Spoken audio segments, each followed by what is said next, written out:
The story revolves around Lee Do-hyuk, a former core member of the Great Hero Party during the apocalypse in his previous life.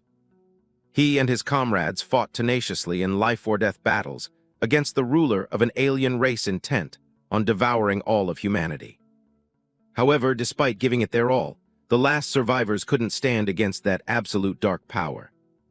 Hanging by a thread, they gambled humanity's last hope on the space-time regression stone. And Do-hyuk was the one entrusted by all his comrades with the heavy burden of turning back time to change destiny. Upon returning to the timeline exactly 7 months before the outbreak, Do-hyuk threw himself into insane, round-the-clock training. But ironically, he waited for half a year, and the apocalypse never came. Everyone just kept enjoying their normal lives. As a result of shouldering a massive debt to prep for doomsday, the once-renowned hero now had to work grueling manual labor jobs to adapt to this bitter reality. Amidst being harassed by debt collectors, his sister got furious and offered Do-hyuk a job as her content creation assistant in exchange for half her salary. From that moment on, he decided to become a slave to his sister, Lee Jae-an, officially embarking on a journey into an unpredictable gaming world. 2 decades had passed since space monsters invaded Earth, flooding in like a tidal wave of death. The devastation caused by those ferocious creatures was incalculable. Blood and tears covered everywhere. They burned and leveled cities, destroying every home. Humanity's doomsday was finally at hand. Once bustling metropolises were reduced to ashes, and a sea of flames reaching the sky. Riding their momentum, the monsters focused their forces, launching a frenzied, direct assault on the last line of defense. Unwilling to let them run rampant, humanity poured everything into one final, life-or-death stand. Amidst the desolate ruins, a group of brave warriors gathered, a shout shattering the gloomy atmosphere. "Listen up!" The Dragon Emperor Kabuna stood tall amidst the ranks, roaring majestically. "The only way to end this hopeless war is..." Pausing to catch his breath, he continued, "To eliminate the ruler of the alien race." On the other side of the building, the monsters had also amassed, ready for a bloodbath. The heroes shouted in unison, prepping for a battle with a foregone conclusion. "Fight to our last breath for humanity." The alien horde made their move. The Alpha soared above the flames, muttering bizarre sounds. It seemed to be chanting a destructive spell. After eerie, broken noises, an energy sphere grew in its mouth. Fully charged, the sphere was fired, tearing through space with a terrifying roar and devastating power. The already ruined buildings were flattened into a smooth path of fire, leaving absolutely no signs of life. Somehow Lee Do-hyuk dashed out from the rubble, his blood-stained face filled with rage. "You bastard!" In a frenzy, he was about to rush the alien head-on. "I'll kill you!" But before he could finish, someone stopped him. "Stop, Lee Do-hyuk!" The one who stopped him was none other than Kabuna, struggling with fatal wounds. Do-hyuk yelled anxiously, "Kabuna, your arm!" The commander's voice trembled with pain. "I'm fine." With his comrades standing behind him, Kabuna warned grimly, "With humanity's current strength, stopping him is impossible. The only way is to use that method." Understanding the implication, Lee Do-hyuk gritted his teeth in sheer helplessness. A trembling female warrior took out a purple marble. "Here it is!" The space-time regression stone. Legend had it that it possessed a special power, humanity's sole hope found after 20 years of war. Its owner could return to the past exactly once. Every comrade's eyes turned to Lee Do-hyuk with absolute trust. Kabuna spoke up. "Only one person can use this stone, if someone has to go." "It has to be you, Lee Do-hyuk." Kabuna's words made him freeze, struck dumb with shock. They gave him looks full of hope, their blood-stained faces managing encouraging smiles. "Only you, a once-in-a-century genius, can pull this off. The fate of 8 billion people rests in your hands." Looking at his comrades practically begging him, Lee Do-hyuk gritted his teeth and accepted his destiny. "All right." Taking the radiantly glowing stone, he bravely bid his final farewell. "See you in the next life, all of us." The stone's growing light left the surrounding comrades in awe. "It's working." The stone levitated, radiating a mystical energy that pierced straight into Do-hyuk's chest. The sky lit up with a blinding pinkish-purple hue, blending with his lingering final thought. "Let's meet again with smiles." Below, the once luxurious cityscape was drowning in the thick smoke and fire of doomsday. After activating the stone, Du Hayek's soul detached from his body, leaving a massive hole in his chest from the light beam. A comrade hesitantly announced, "He's gone." Suddenly, they smiled in relief looking at his remains. "I don't know why, but I feel so much lighter." Kabuna stood there with a wry smile. "Now the burden falls entirely on him. Our part is done." The girl looked up at the sky, smiling brightly but speaking with sheer determination. "No, we still have one final job to do." Before them, the Alpha stared down with sheer arrogance, the alien ruler. "At the very least, we have to make one last stand." Watching the monster legion continuously pouring in to take over, she thought to herself, "That's right." Witnessing the horrific scenes they caused, she firmly declared, "The road ahead is still very long." Tightening her grip on her weapon, she charged straight at the enemy, snarling, "One last time." Kabuna didn't hesitate either, leading the charge with a resolute tone. "Let's do this." Cut to early morning in a peaceful city. An alarm clock ringing incessantly annoyed its owner to no end. Inside a messy room, Lee Du-hyuk was sleeping in a highly stylish pose. Woken up, he groggily wondered, "Where am I? My old room? Did I succeed?" Quickly regaining his senses, Du-hyuk secretly plotted, "Thank God I returned to the optimal point. There are still 7 months until the invasion." Realizing the current state of his body, he pondered, "Until then, I have to train this weak body and stockpile resources to face the disaster."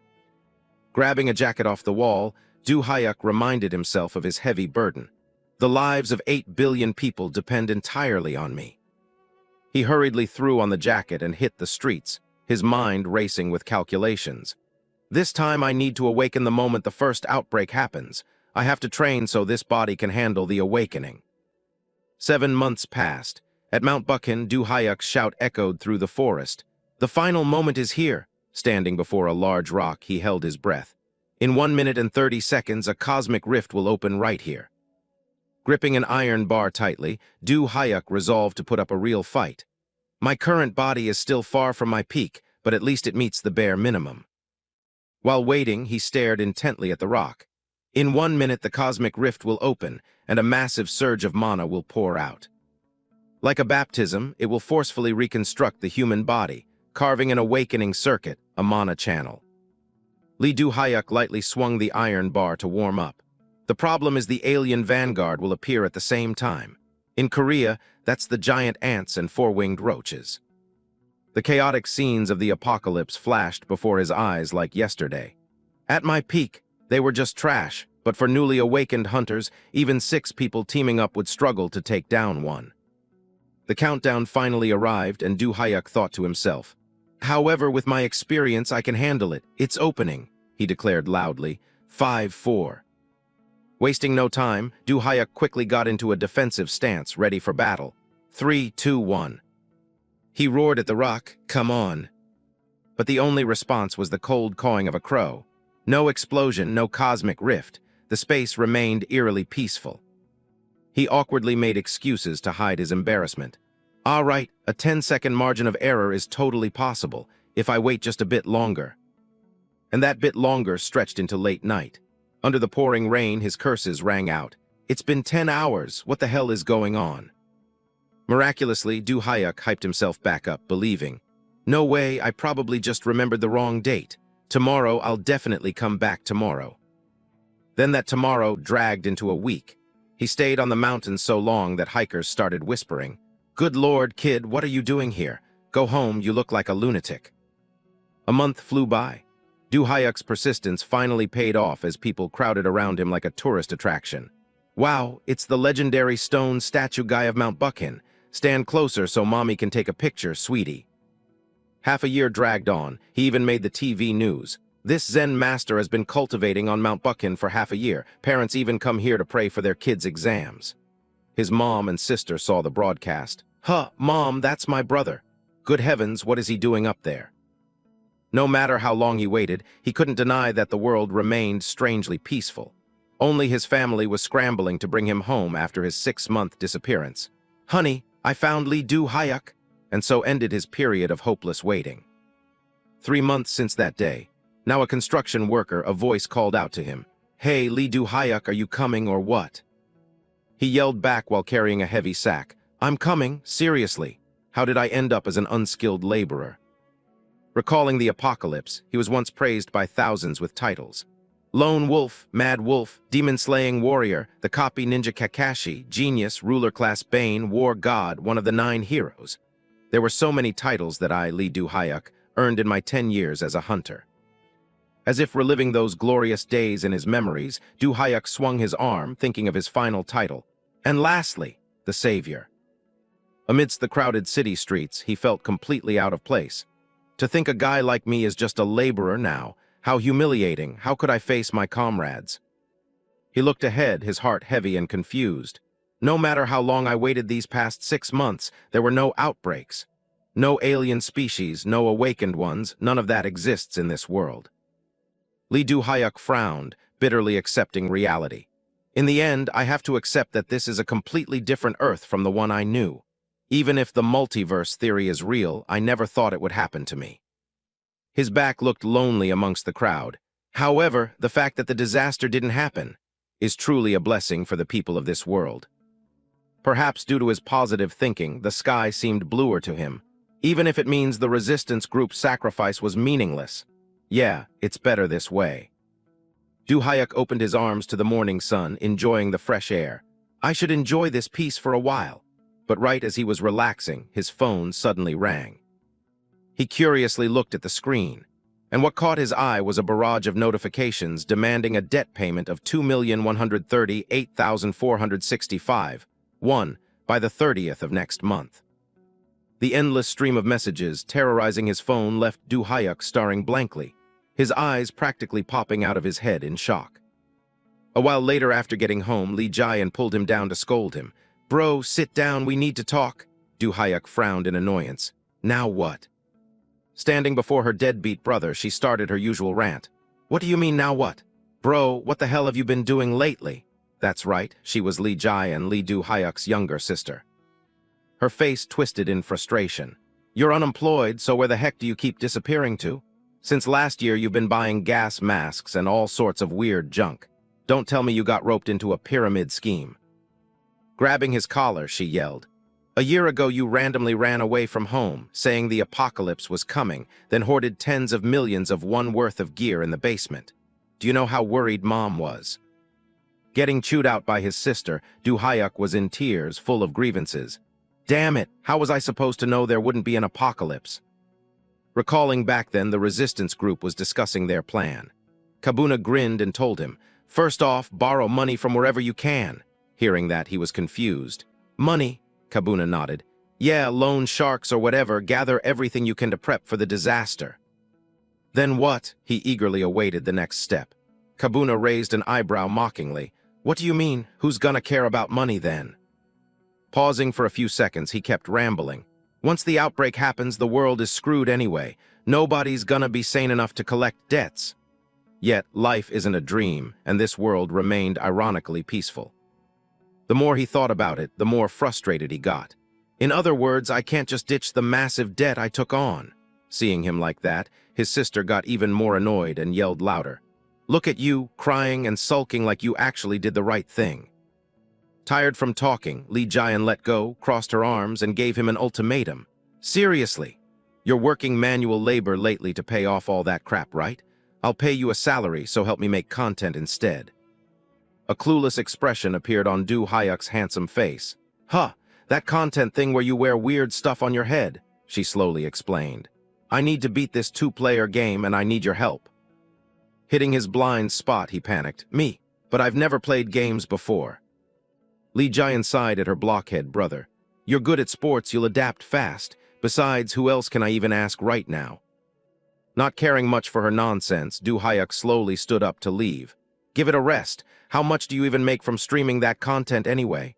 15 million, she replied without hesitation. As that number brushed past his ears, he practically saw the halo of capitalism. Huh. Pulling out her phone, she proudly showed off her income. "I make 15 million a month. I'll split half of it with you as your salary." The golden light of wealth made him instantly surrender. "Wow, my sister is shining so bright." And just like that, the savior of humanity, Lee Du-hyuk, officially sold himself to capitalism. Sitting in the advanced gaming pod, she asked, "Ready to dive in?"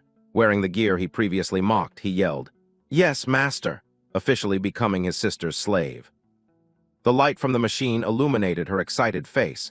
"Then let's begin." The progress bar quickly filled up. Full dive! Stepping into the game was a dreary, gray world, and the two landed looking incredibly badass. This game was called It Kills 2, a world where you had to face enemies by grinding levels, a game with insanely high difficulty. Welcome to the world of horror. This was a close combat horror adventure game dubbed the Graveyard for Newbies. The system screen popped up amidst the stormy, ominous atmosphere. Players have arrived. The two looked around as the notification rang out. The game begins. Excited comments flooded in. They really made this abandoned house look super creepy. Jayan shrank back in fear, clinging to Du-hyuk while the crowd teased. So cowardly. If I had to do a courage test there, I'd probably cry. For real. But Du-hyuk hardly cared, just thinking to himself, "They call this creepy? This house looks perfect for a good night's sleep." Meanwhile, Jayan was shivering, mumbling, "Du-hyuk, let's take it slow." The two then headed inside, and he gently reminded her, "All right, stick close to me." The view count was jumping, walking in like it's nothing. Chu looks so cute when she's scared, but is it okay to just walk in barehanded like that? The moment Du-hyuk stepped onto the porch, the system panel immediately displayed a notification. After receiving a letter from your ex-wife, you and your current wife have arrived at the abandoned house where she disappeared. Jayan screamed in panic. What just popped up? Finding it annoying, he just swiped the system panel away. "What's this?" The notification chimed again, skipping tutorial. Now it was Jayan's turn to blow up. "Are you crazy? This game is already hard. How dare you skip the tutorial?" Du-hyuk could only scratch his head to explain. "Sorry, it was in the way, so I just clicked without thinking." Jayan could only sigh helplessly. "Seriously, it's my fault for trusting this total noob." The chat mocked them again, acting like she's not a noob herself. Classic double standards from Chu, so cute. Seeing her brother was unreliable, she turned to flatter the netizens. "Hey guys, give me some tips. I haven't watched any guides at all." They enthusiastically replied. "Hilarious. You'll figure it out when you die. First you gotta grind for weapons, look around for clues." Comments poured in with instructions. "The key is the flashbang. You can't do anything to the boss without a weapon. Run for your life." Jayan fully believed them. "Flashbang. See the boss, run." The chat kept buzzing. "The most important thing is the difficulty setting. Whatever you do, don't pick realistic mode." But the more you forbid it, the more people want to try. Right after they mentioned it, the system announced, "Selection complete, realistic mode." The chat exploded once again. "Holy shit, realistic mode." Jayan angrily questioned, "You lunatic, what did you do this time? Why do you keep trolling me?" Du-hyuk defended himself. I just wanted to see if the doorknob would open, and something weird just popped up." Netizens laughed it up. "This Du is like a sitcom." Lost the run on the very first try. She sank into despair. "Oh my god, the prize for beating this challenge on the first try is over 1,000,001, someone sighed. Chu looks so cute even in despair. The system panel relayed the quest info. User Lipshu has placed a 1,000,001 bounty, clear realistic mode in 3 tries. Time remaining, 47 hours 59 minutes. Immediately followed by, User Chu's Guardian has placed a 500,001 bounty, clear realistic mode and enjoy it leisurely, unlimited tries. Time remaining, 47 hours 59 minutes. Hearing about the massive prize, the two instantly perked up. "Yes, at your command, great lords Lipshu and Chu's Guardian. Despair is a luxury we are not allowed to have." Du-hyuk took the lead, opening the door to enter. The commenters were amused. Truly the capitalist slave siblings. The healing power of money is miraculous. Damn, look at that serious expression. Suddenly, an upside-down corpse slapped right into their view. Jayan once again let out a terrified scream. Everyone went wild. "Number 1 haunted house getting spicy already. Check behind the corpse." Hearing that, Jayan shoved Du-hyuk forward. "Du-hyuk, you do it." Someone reminded them. "There's probably a hatchet and a pistol there." He tossed the pistol right to Jayan. "Here." She was surprised. Du-hyuk, I don't know how to use a gun." Seeing that, he pointed at the hatchet and asked, "Really? Then are you confident using a hatchet?" She immediately backpedaled, muttering, never mind, it's been my dream to be a sniper since I was a kid. Suddenly, a swarm of bugs lunged out of nowhere to attack. The commenters cheered. Here it comes, the noob meat grinder neck snapper bugs. Jayan hugged her head in fear, planning her escape route immediately. At the same time, Du Hyuk lunged forward, blocking the bug's attack to protect his sister. Viewers gasped, holy shit, what the hell, he blocked a neck snapper bug with one hand. He charged forward, swinging the hatchet and cleaving the bug in two in the blink of an eye. It shrieked in anger, but it was launched into the air by Du Hyuk. He shoved its severed arm right down its throat and the crowd went wild. Wow, look at that! Damn, one hit and it's buried. Before this wave even ended, another one rushed in. He kept charging forward relentlessly while the comment section went crazy. Look, over there too, 3 more neck snapper bugs are coming. Du Hyuk gritted his teeth, launching himself at breakneck speed. The bugs also lunged at him, frantically from all sides. Du Hyuk gathered his momentum, leaping high into the air with expert precision. Instantly, cold streaks of light slashed through the air. In the blink of an eye, the bugs had their limbs severed, falling to pieces. With a small hatchet in hand, Du Hyuk was sweeping through them like a war god, and everyone exploded. Holy shit, this is insane! Am I seeing things? Finally, the bugs were wiped out completely, and he breathed a sigh of relief. The chat got even louder. Unreal. Somebody explain this. Can anyone tell me what just happened? Big bro is safe, phew. With a face covered in blood, Du Hyuk turned back and asked, Jayan, you were pretty scared, huh? Spooked out of her mind by his bloodthirsty look, she immediately fired a shot, making him blurt out, oh shit. System notification, mission failed. Player Du Hyuk has died. Jayan finally came to her senses and rushed over. Wah, bro, I'm sorry my hand slipped. Info popped up, mission failed, replay load game exit game. The crowd burst into laughter. User Army Poet gifted 1001, what did I just watch? Is this a comedy sketch? In an apartment somewhere, a voice exclaimed, no way, taking down neck snapper bugs that easily. It was Blackhawk, a horror game content expert. Even in realistic mode, 2 of them is my limit. He grew increasingly shocked. Yet he took down 4 with just a hatchet. Wait, what was his name again? The system began loading player data. The Lee siblings also restarted the game. The commenters were still buzzing. LMAO, what a tragicomedy. I'm laughing my ass off. Jayan apologized. Du Hyuk, I'm so sorry my hand really slipped. Someone teased. Look at him, he's fuming. He turned to her, speaking in a low voice. It's fine, Jayan, it's my fault. Jayan called out softly, Du Hyuk. Suddenly, Du Hyuk angrily smacked his sister on the head, hurting her badly. I never should have given a gun to an idiot like you, Jayan whined. I said I was sorry. I'll do better next time. He finally let it go. There won't be a next time, just follow me quietly, I'm speedrunning this. She pouted. Let's see what you can do without me. Once again, powerful hatchet swings rained down on the unlucky bugs. They were quickly minced into tiny pieces. But this time, the war god, Du Hyuk, was carrying his sister along. The chat was blown away. It's even faster when Chu does nothing. Deadweight Chu. The comment struck a nerve with Jayan while Du Hyuk gloated. See, I can carry this all by myself. Then he suggested, now let's redistribute our roles. She asked clueless, roles. Du Hyuk moved forward, announcing loudly, I'll handle weapons, close combat, farming items, and scouting. Jayan was still confused. Then what do I do? The truth hurts, and Du Hyuk glared at his destructive sister, scolding her. Just be a good girl and focus on cheering, period. Everyone agreed. Haha, okay, support role locked in, Jayan cried out, embarrassed. Hey, this is my game, what do you mean I just stand around and cheer? But he couldn't care less. All right, let's keep moving. The crowd laughed again. He shut her down instantly, forced to get carried. Du Hyuk entered the next door while Jayan called out fearfully from behind. Eek, wait for me. The chat hyped them up. All right, here we go, it's showtime. Right in the middle of the room was a massive, growling figure, Brute. The mid-boss of it kills too. Jayan lost her cool again, screaming and shoving her brother hard toward the monster.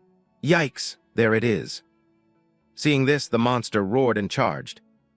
Du Hyuk could only curse, hey, you idiot. Jayan was as useless as always. Eek, sorry. The netizens laughed even harder. Ha ha ha, team killing again. I'm dying over here, guys. He tried to dodge Brute's crushing punch. Then he countered with a devastating kick. Go down. Du Hyuk vaulted onto Brute's back as the monster collapsed from the kick. He raised his hatchet high, thinking, compared to the era I lived through, monsters like this. The axe blade tore through the air as he roared, are nothing. Comments popped up, he's treating Brute like a toy, but Brute's skin is super thick. And indeed, the monster was preparing to counterattack. Someone shouted, you can't pierce that skin with just a hatchet, that's why newbies usually have to run away. Suddenly, Du Hyuk yelled, if this doesn't work. Then he stomped hard on the back of the hatchet, buried deep in the monster's back. Instantly, Brute's thick hide was completely pierced. Then I'll make it work. The crowd fell silent as the massive Brute collapsed. A newbie just sent Brute packing.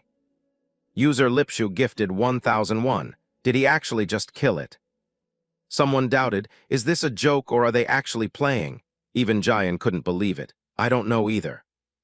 The comment section was still chaotic. Holy shit, first time seeing someone kill Brute with a hatchet.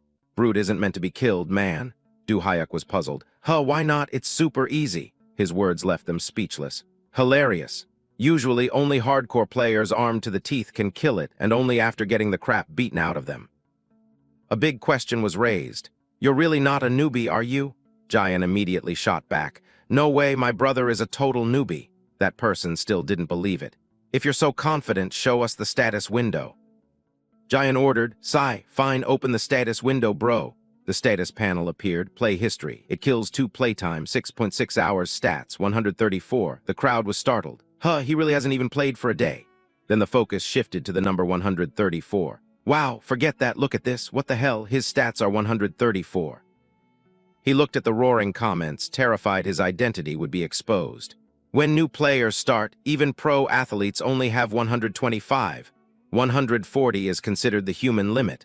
What's the world record? 147. They cheered seeing that Du Hyuk's abilities were in the top 0.01%. Whoa, look at his detailed stats, guys. Holy crap, are you a cyborg or something? Du Hyuk looked visibly smug. So all that grueling training for the apocalypse finally has a use. Meanwhile, Jayan felt heartbroken. Just how badly did that pyramid scheme exploit you to make you this ripped? She suddenly burst into tears. Did you even get to eat properly there? I promise I'll treat you well from now on. He thought she was possessed. What the heck? Black Orc gifted 10,001. Wow, that's impressive. She suddenly stopped crying and asked, Huh, Black Orc, is it really you? Other viewers were also stunned. Holy crap, the first person to unlock the hidden root in It Kills 2 is here. Du Hyuk was curious. Hidden root, the person explained. Normally, Brute catches the players and the story continues from there. They recounted the past achievement. But Black Orc was the first to kill it and unlock the hidden root. It took him 7 tries with all sorts of weapons. It was a bloodbath. Du Hyuk assessed. 7 tries? Makes sense, not everyone is good at games. I mean, if you're not good, that's inevitable. The chat got noisy again. LMAO, officially announcing Black Orc is a noob. Ha, only Axeman Du Hyuk would dare say that. Even the man himself outside was speechless. Not good at games, haha. He reviewed Du Hyuk's performance and noted. Anyway, for someone who's never played this game or even tried full dive VR to take down Brute with just a hatchet. He typed frantically. I was just gonna watch for a bit and leave, but this is definitely gonna be viral content. The system showed a notification. Black Orc gifted 10,001. If you don't mind, can I give you a mission? Someone else cheered. I'm trying to find some joy while streaming. Jayan was confused. Mission? What mission? Immediately, the info arrived. Black Orc has placed a 1,000,001 bounty. Clear the game using only a hatchet, no other weapons allowed. Time remaining, 47 hours 50 minutes. The two were overjoyed, practically throwing a festival because they were about to strike it rich.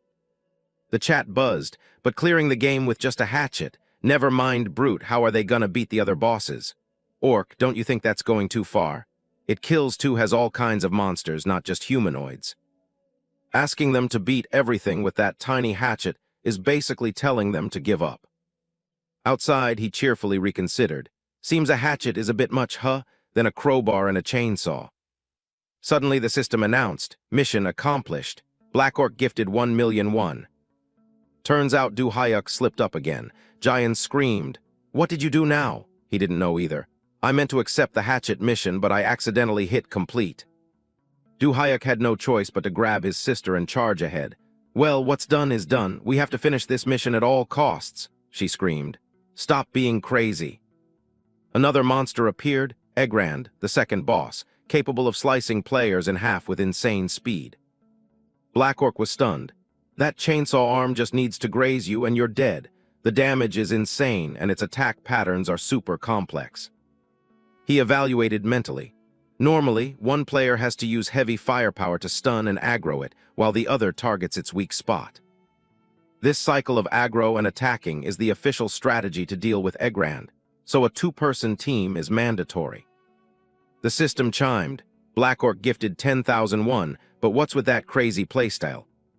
In the game, Du Hyuk capitalized on an opening right as Egrand lunged forward. He instantly swung a fatal hatchet blow right into its stomach. It howled in agonizing pain.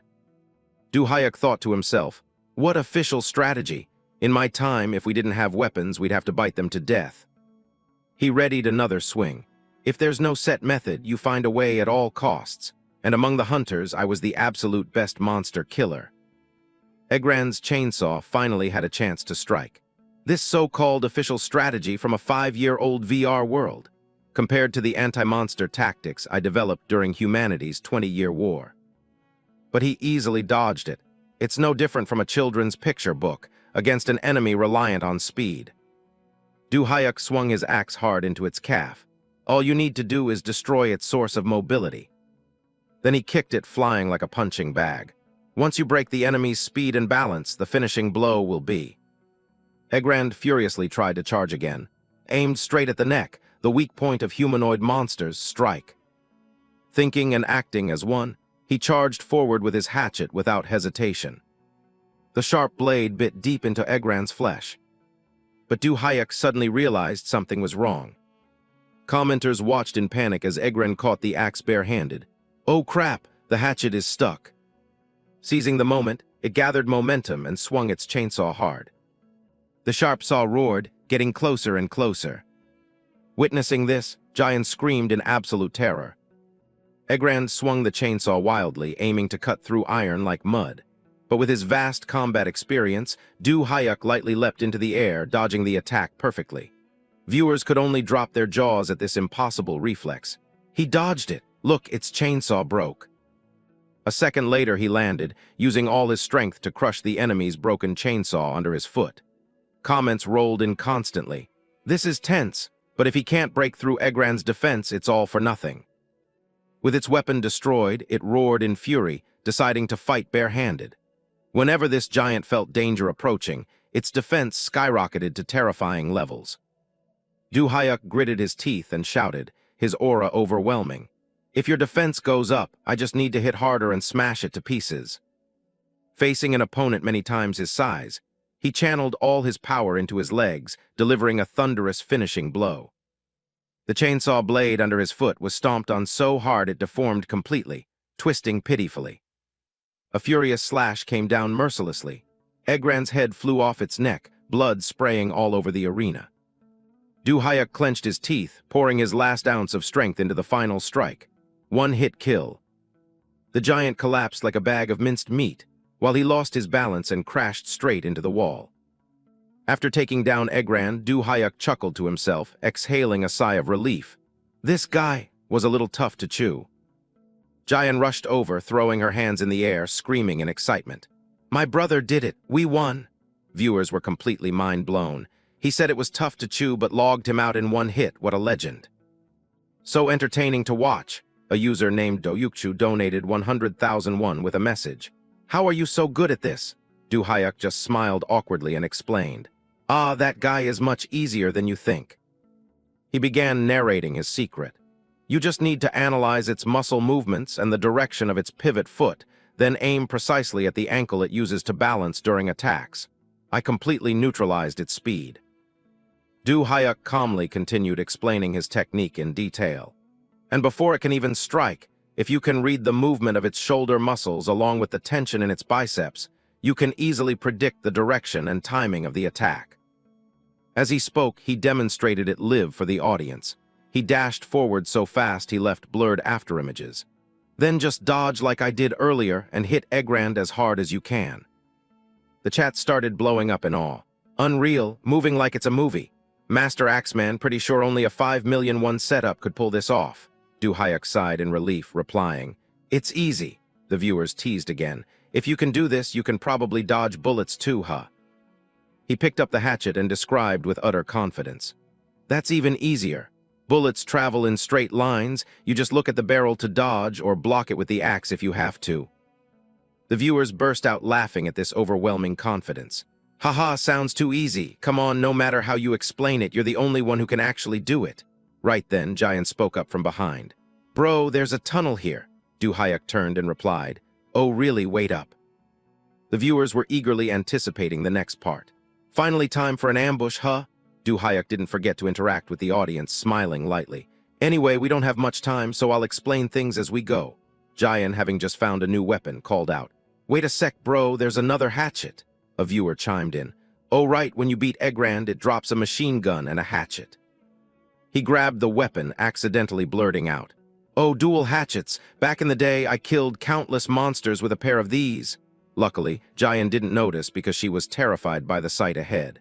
"Bro, look behind you."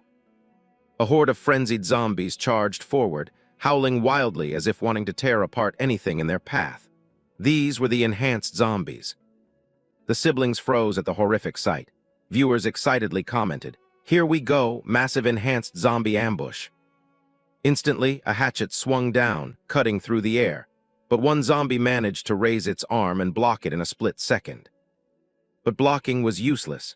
Du Hyuk spun with the hatchets, delivering a wide arcing slash that decapitated several nearby zombies on the spot. Witnessing that power, the remaining zombies froze in shock. He continued to chop off heads as if he were just warming up. This made the viewers unable to believe their eyes. Are these enhanced zombies made of tofu or something? How are they getting sliced so cleanly? Master Axeman is the GOAT. Du Hyuk fought while leisurely explaining. "It's not that hard, I showed you guys earlier. Dodge like this, focus all your strength, and hit the humanoid monster's weak spots." With every swing of the hatchet, a head fell, extremely swift and decisive. He cleanly sliced a zombie's neck. "Aim right for the neck like this." The viewers erupted in laughter. "Haha, see? Easy as pie, guys. Master Axeman is really the Bob Ross of it kills too." Someone felt something was off and questioned it. "But why is the difficulty so unreal? Normally there's only around 10 of them. Where did dozens of them come from? Even Master Axeman is gonna eat dirt this time." The more he killed, the more densely the zombies appeared. Du Hyuk gritted his teeth and decided, "All right, guess I'll have to put a little more effort into this." His eyes widened, his whole body tensed up, pouring all his strength into a complex maneuver, aiming straight for the fatal weak points of the entire horde. With a powerful explosive shockwave, zombie heads fell like a downpour on a battlefield. Viewers were amazed once again. "Whoa, was that a tornado? Hype it up, guys, a tornado." After non-stop slaughter, the zombie horde was finally wiped out. His body started feeling dizzy, and he threw up everything in his stomach from overexertion. A massive number of viewers were drawn in by that last move. "Holy shit, the entire front line was chopped clean. Bow down to Master Axeman." They kept commenting, "Are you getting vertigo from the tornado? But seriously, instead of playing these games, why don't you try Rise of Valhalla?" Du Hyuk panted and replied, "Rise of Valhalla, is that another game?" At this moment, Giant held something up. "Look at this, I found a clue about the antidote for this monster crisis." Du Hyuk asked, bewildered. "A clue?" she quickly explained. "Yeah, this notebook is covered in blood, so it's a bit hard to read, but according to the notes." Giant detailed the information. "There's a mutant strain that created all the variants, from the neck snappers to the zombies. Do you remember the trailer near that house before we came in here?" Du Hyuk confirmed he remembered. She continued, "It says here that the antidote for this variant is located there." With an excited face, she analyzed the plan. "We just need to grab it and spray it through the mansion's sprinkler system. Once they get hit with the antidote, all the mutants will be visibly weakened." The viewers agreed with this strategy. The next boss is gonna be super tough without the antidote. Yeah, no antidote means you're going in blind. He was still a bit skeptical. Really? Doesn't sound too bad, should we give it a try? His expression made the viewers laugh. Showing off his confidence, guys, but wait, with his skills, he might actually pull it off. Seeing this, Giant panicked and yelled. Wait, what if we fail? Du Hyuk sighed. Plus, it's a hassle to walk all the way out there from here. Right then, the system announced. Black Orc has issued a 100,001 bounty mission. Defeat the next boss without using the antidote. Time remaining, 47 hours 59 minutes.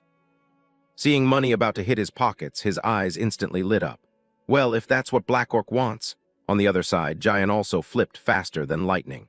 An educated man truly is different. This sudden 180 made the audience die of laughter. Haha, there they go again, the capitalist slave siblings, so serious the moment money is mentioned.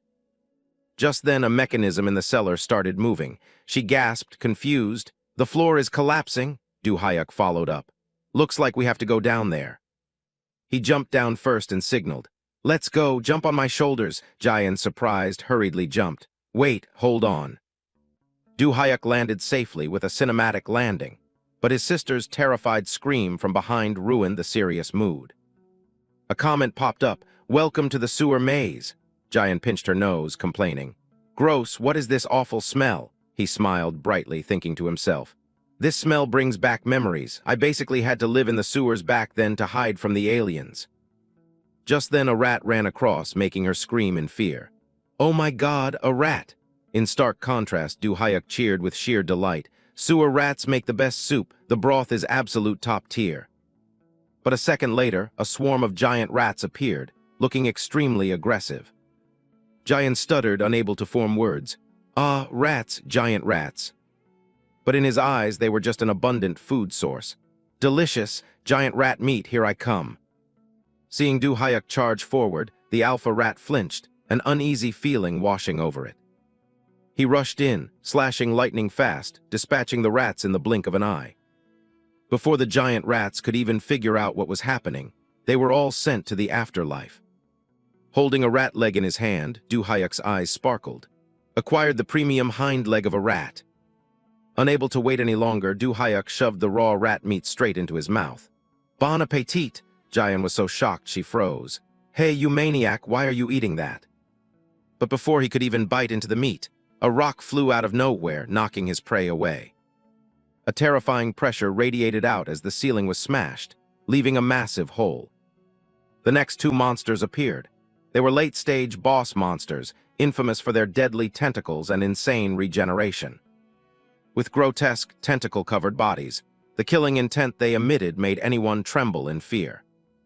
The viewers were watching nervously. Holy crap, why did those things spawn here before they even got to the boss room? Giant screamed in panic.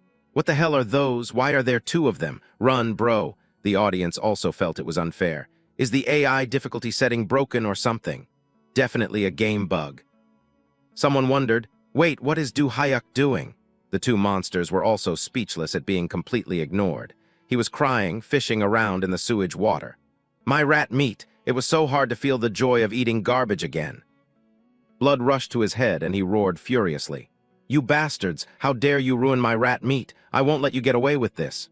Viewers typed frantically. He's raging because he couldn't eat the sewer rat meat. What exactly is this guy? A survival expert or special forces? The boss charged to attack, but with his agile body, Du Hyuk dodged effortlessly. Giant stood to the side, yelling in frustration. This is too much. Why do these bugged events always target us? In the real world, Black Orc finally understood the reason. In realistic mode, the initial difficulty is set based on the player's stats, and Du Hyuk's stats far exceed the normal limits of it kills too. He quickly typed, Black Orc gifted 100,001, that's probably why this crazy stuff is happening. Just then he was knocked back, crashing straight into the wall. Comments popped up again, but pulling out two chaos monsters is going way too far, right? The two monsters continuously took turns lunging forward to attack. Chaos attacked in rapid waves, but Du Hyuk dodged almost all of them. It's fine. His sharp hatchet slashes cleanly cut off their tentacles, and Du Hyuk laughed gleefully. Now this is fun, viewers exclaimed. This guy has the mindset of a real serial killer, but don't celebrate too early. An experienced player chimed in to analyze. Chaos has ridiculous regeneration. It'll heal that wound in a heartbeat, just watch. Just as predicted, its tentacles began to grow back. The moment it took damage, it had already. One Chaos puffed its cheeks, spewing out a thick cloud of dark green smoke. That person continued their analysis. It's gonna use poison gas to attack. The poison spread so fast, Du Hyuk didn't have time to react. Jayan's health bar plummeted. Ah, bro, we're poisoned. We can only last 10 more minutes. The viewers couldn't help but marvel at the intense drama. What a crazy event, having to fight chaos with infinite regen while poisoned. This battle is literal hell difficulty. Du Hyuk didn't falter, swinging and roaring. If it regens. He poured all his strength into slicing its legs off. Then I'll just keep smashing it to pieces. Very quickly, the chaos's head fell, and its limbs were severed from its body. Du Hyuk roared, until it can't regenerate anymore. But all efforts seemed useless. The monster kept regenerating, arms and legs growing back at an unimaginably terrifying speed. Body parts kept sprouting out, stretching long endlessly. Witnessing that, Jayan shouted in frustration. We chopped off its head, why does it keep coming back to life? A comment popped up to remind them. Chaos has infinite regeneration unless you destroy its heart.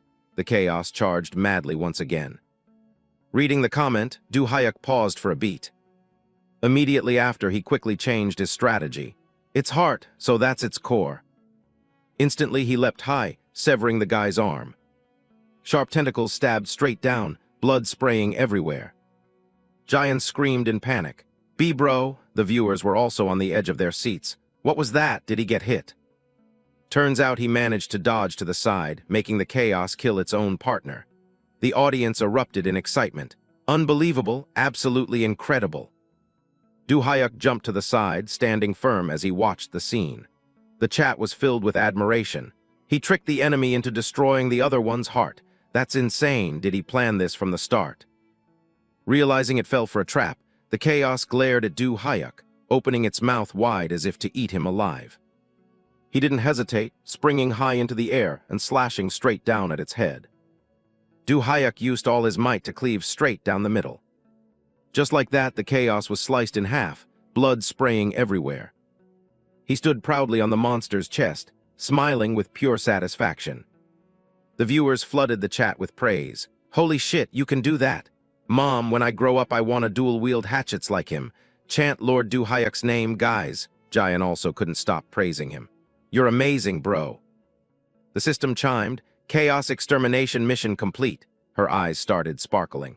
Everyone, after witnessing such an absolute peak performance, surely you guys want to donate a little something.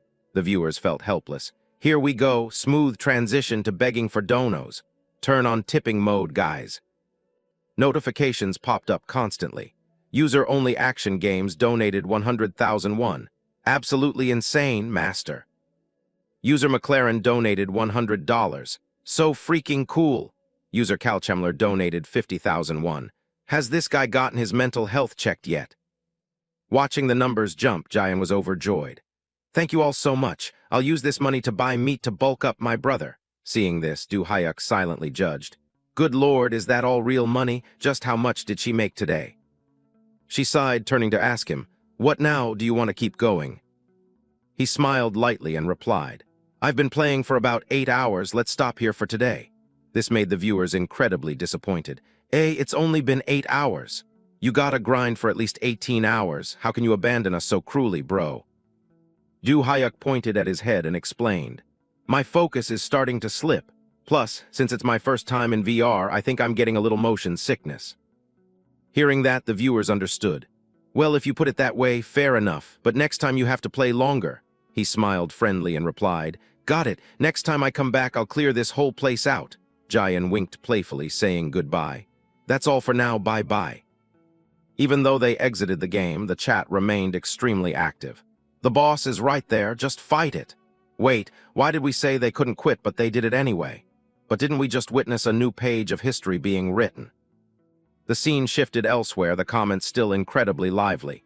Exactly, this is the beginning of a legend. What do you think, Black Orc? Black Orc sighed deeply, filled with emotion. Seriously, who on earth is this guy? We have to admit it, he's completely insane. He pondered in utter shock.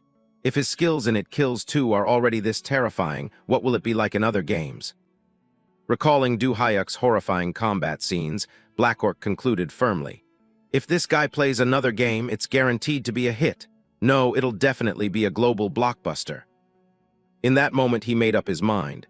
Now is not the time to hesitate. This person, I absolutely have to recruit him. Loud cheers echoed through the house in the dead of night. Bro, that was awesome. How are you so good? Giant excitedly swung a frying pan wildly, her movements as smooth as if she had trained with dual hatchets her whole life. Like this, and this, whoosh whoosh. Du Hyuk squeezed his eyes shut, dodging the pan that flew right past him. Hey, stop it right now before you actually hit me. No wonder you're gonna die single. Giant angrily shot back. What? I have plenty of good options. I'm a certified hot girl. Du Hyuk quickly compromised. Yeah, sure, you've been single since the womb, but keep dreaming, sweetie. She suddenly stopped, her tone turning serious. But seriously, how did you do that? You look like some crazy drug addict back there. Du Hyuk explained casually. I just moved naturally and it just worked out, she mumbled in annoyance. Lucky bastard with natural talent. She pondered deeply. Well, he always had insane athletic ability since we were kids, if it weren't for that cursed fortune teller's prediction back then. Jian recalled the prophecy from years ago. He is destined to become the savior of this world. The old scene flashed back. Hearing that, her parents gasped in awe. Our little boy? Jian sighed internally, never expecting her parents to blindly believe such nonsense. She reminisced. It was precisely because of that reason that despite the gym teachers begging for years, her parents stubbornly refused. In her mind, the image of the poor teacher appeared. Ma'am, Du Hyuk's brain is just for decoration. He was born to. Her mom immediately snapped. Shut up. She still clearly remembered her dad violently dragging the teacher outside. How dare you hold back the future Secretary General of the UN? Jian looked at her brother thoughtfully.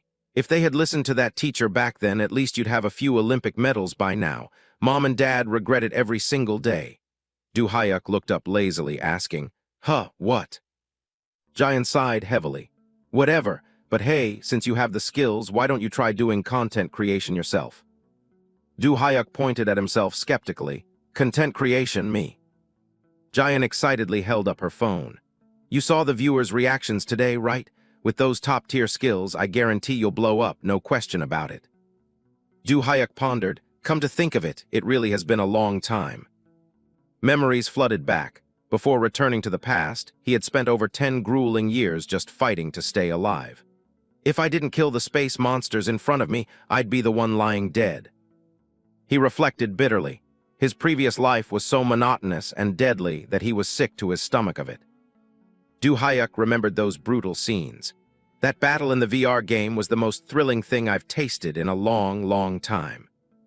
He clenched his fists. But that doesn't mean I miss those hellish days. He clicked his tongue and said, but anyway, it was pretty fun. Jian's eyes lit up. So you agree to do it, right?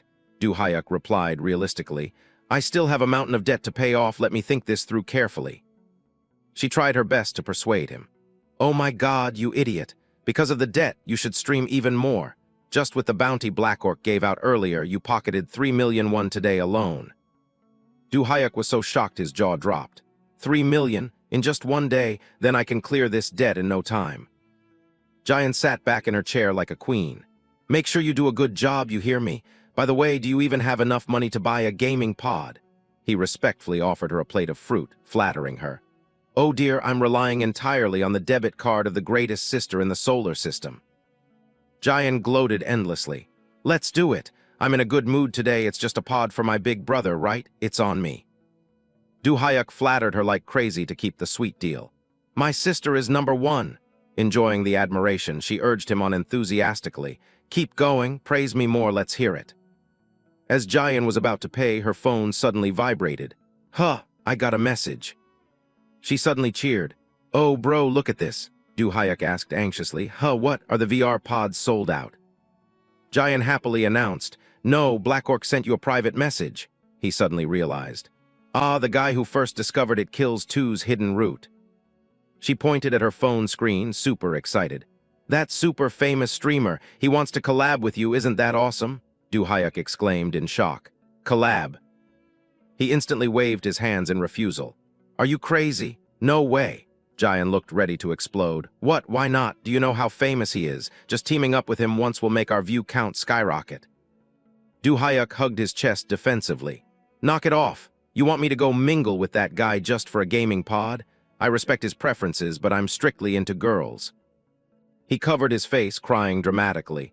Are you so obsessed with views that you'd push your own brother down the path of gay baiting? You monster! Jayan's face darkened. This bastard! Should I just snap his neck right now? The next day, the atmosphere in the house was bustling. The gaming pod installation is complete, followed by profuse thanks. Yes, thank you so much. Goodbye.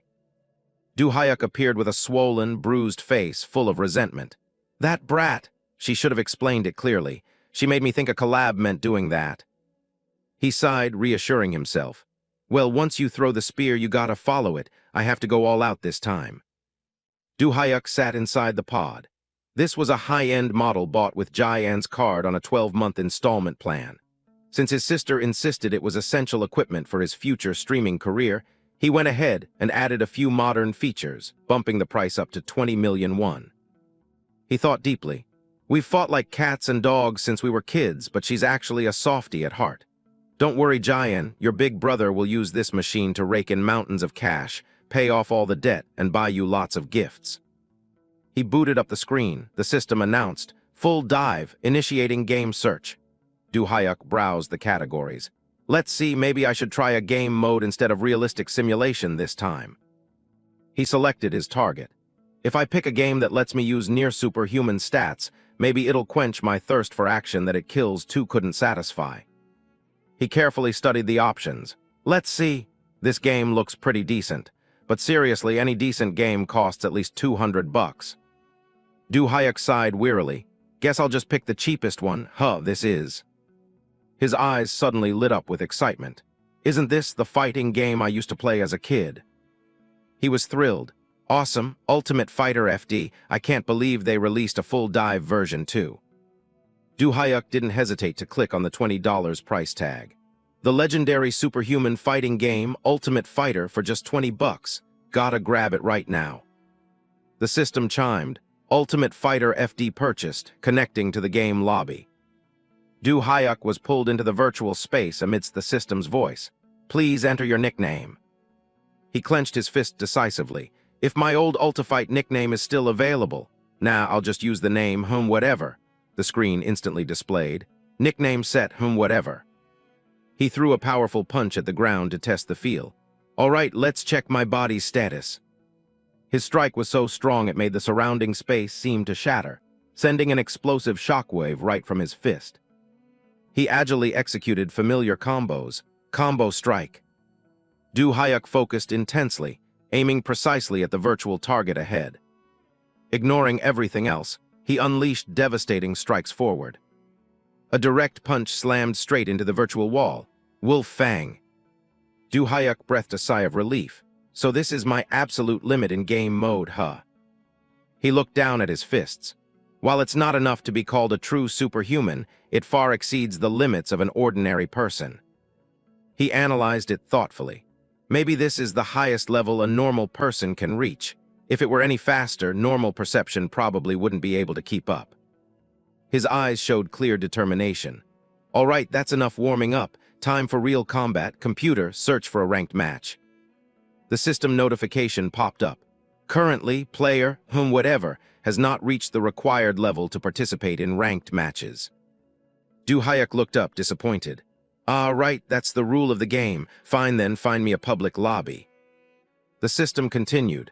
Searching for a public lobby in Ultimate Fighter FD full dive. Please wait. He waited eagerly. While the data is loading, I should pick my main character to deploy. In another scenario, a player had just been utterly defeated. The commentator screamed excitedly. Hype it up, guys. Welcome back the boss lady sword princess. Harang decisively executed the finishing move on the man opposite her without an ounce of mercy. She stood proudly in the middle of the arena amidst the echoing announcement. Yet another lightning-fast knockout victory. The match information clearly displayed, Harang win. She smiled brightly at the camera. Mission accomplished, the screen showed. 50,001 reward for knocking out the opponent.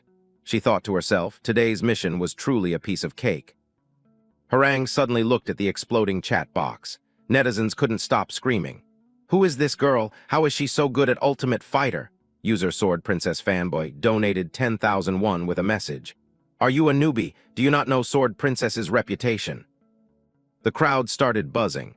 Ultimate Fighter FD used to be huge back then. There was even a world championship. Back in the day, Sword Girl was one of the top players with the nickname Sword Princess. Comments kept rolling in continuously. In a fighting game world meant only for men, she was. Harang quickly waved her hand to cut them off. All right, fanboy, that's enough. I retired from pro play a long time ago, so naturally not everyone knows me. She started explaining to the audience. Besides, Iron Fist is way more popular than Ultimate Fighter these days. Another person chimed in to agree.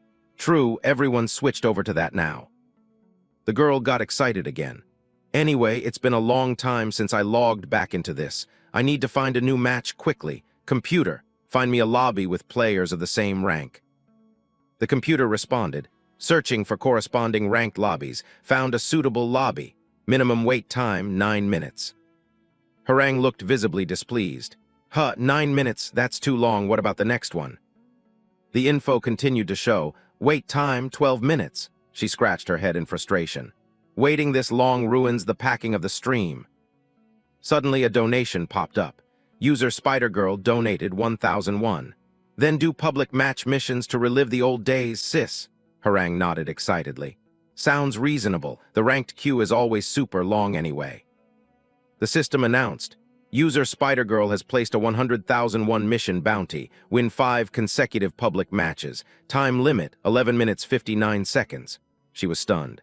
5 matches in a row? That's a bit tough. Go easy on me, guys. Comments flashed rapidly again.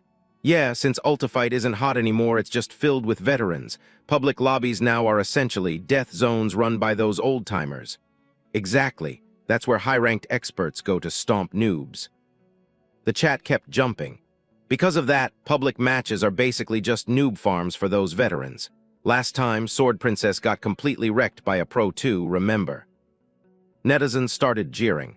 Well, the opponent that time was Betago. Yeah, keep making excuses, sis. Harang angrily clenched her fists. That was just because I wasn't using my main while that old Betago was using his best character. A notification suddenly displayed a character, Wanderer Eater. Harang's fighting spirit burned. Fine, I'll switch to my alt account right now. She flashed a sinister smile. This time with this alt account, I'll show everyone what true noob stomping looks like. Harang yelled to the system.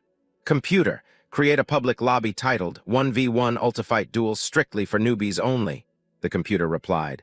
Creating public lobby, 1v1 Ultifight Duel strictly for newbies only.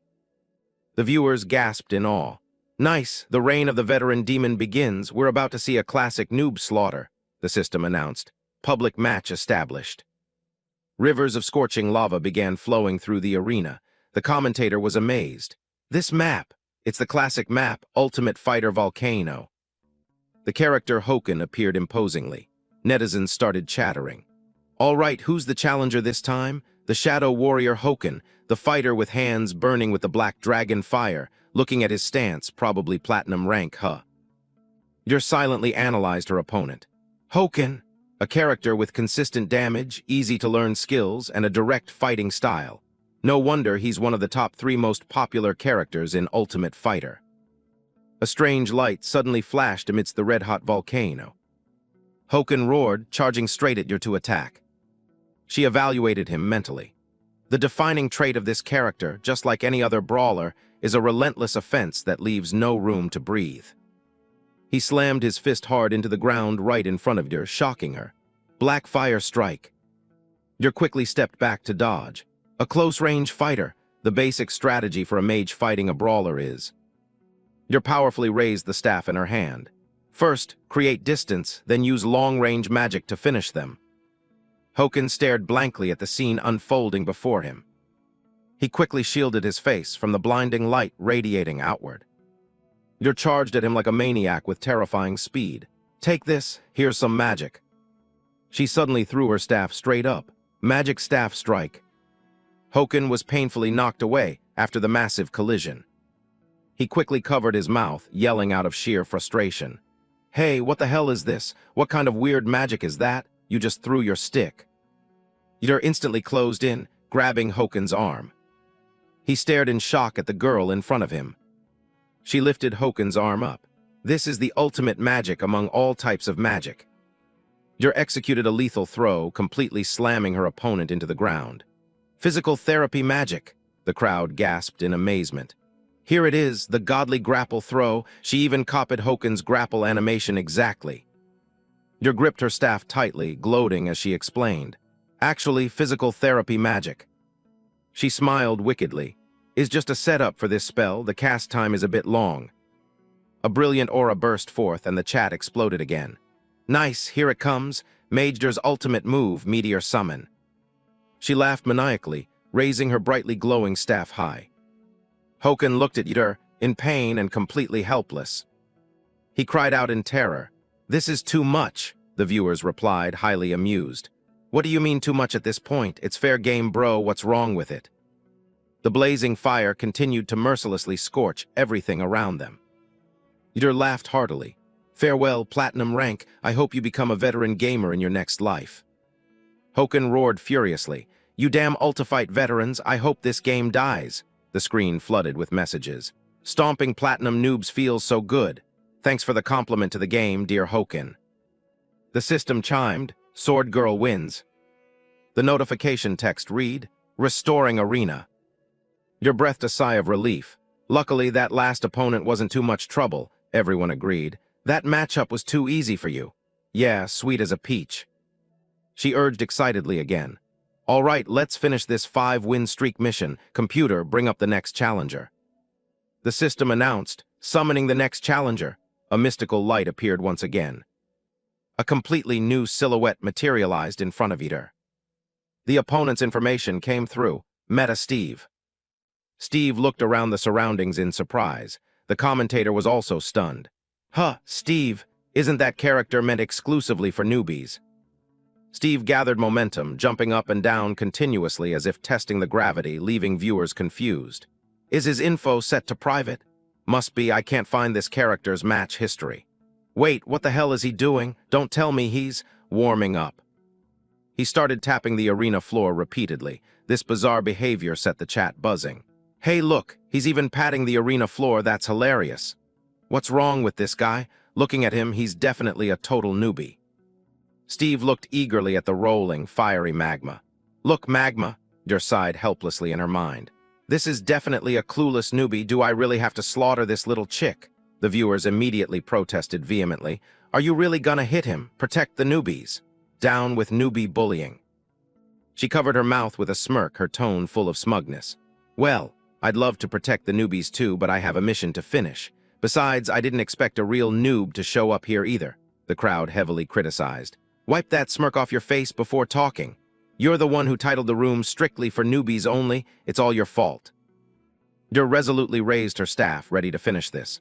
All right, let's just get this over with. The screen displayed, ready, 3. Comments kept rolling in. Go easy on him, bro, the newbie's gonna cry. Steve suddenly turned to look around while the crowd kept talking. It's been ages since I've seen a newbie this blank slate. This chick is probably gonna get stomped so hard he uninstalls. The countdown stopped at 2.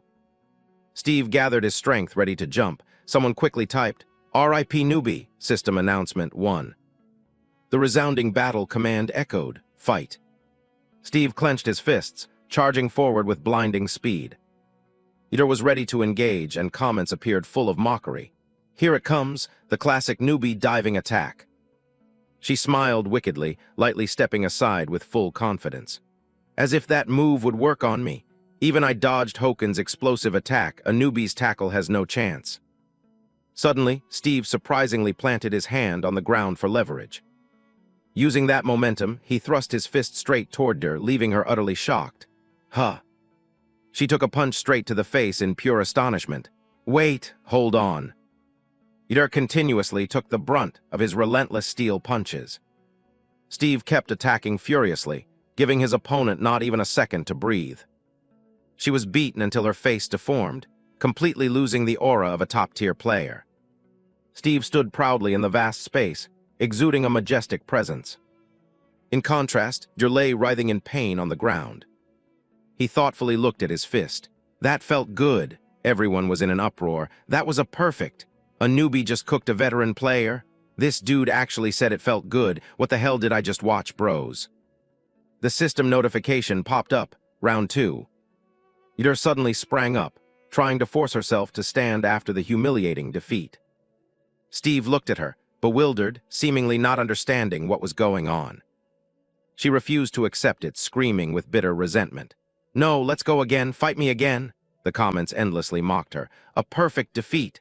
Losing to a newbie is the ultimate disgrace for a veteran UF player. This is hilarious, calm down, sword princess. Yder quickly shot back, trying to salvage some dignity. "No, wait guys, it wasn't like that. Honestly, you all saw I only lost because I let my guard down, right?"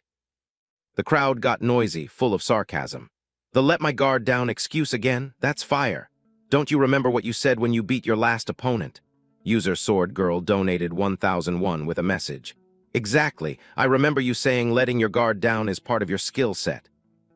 Yder gritted her teeth, pointing an accusatory finger at Steve. "No, but seriously, how could that guy be a newbie? It's clearly a pro's alt account. Do you guys actually think he's a real newbie?" Everyone played along to tease her. Yeah, okay, makes total sense. That guy's acting is so realistic." She transformed again, preparing for a real battle. "All right, this time I'll take a perfect victory," the system announced, Sword Girl harangue. The crowd got instantly hyped. Finally bringing out the main character, huh? That's the character that crowned her sword princess during her pro days. Harangue glared furiously at the exploding chat. User King of Social Distancing donated 1001. Got punched into a perfect loss and immediately switched to harangue? That's fierce. Hilarious, she's actually mad, mad. She yelled in frustration to drown out the mocking laughter. "What? If I actually try, I'll definitely win." Harangue coldly drew her sword from its sheath. "Listen up, guys, I'm actually mad now. You all better start praying for that guy." She was brimming with the will to fight. "Because from this moment on, I'm going all out." The system announced, "Ready, 3, she eyed Steve scrutinizingly.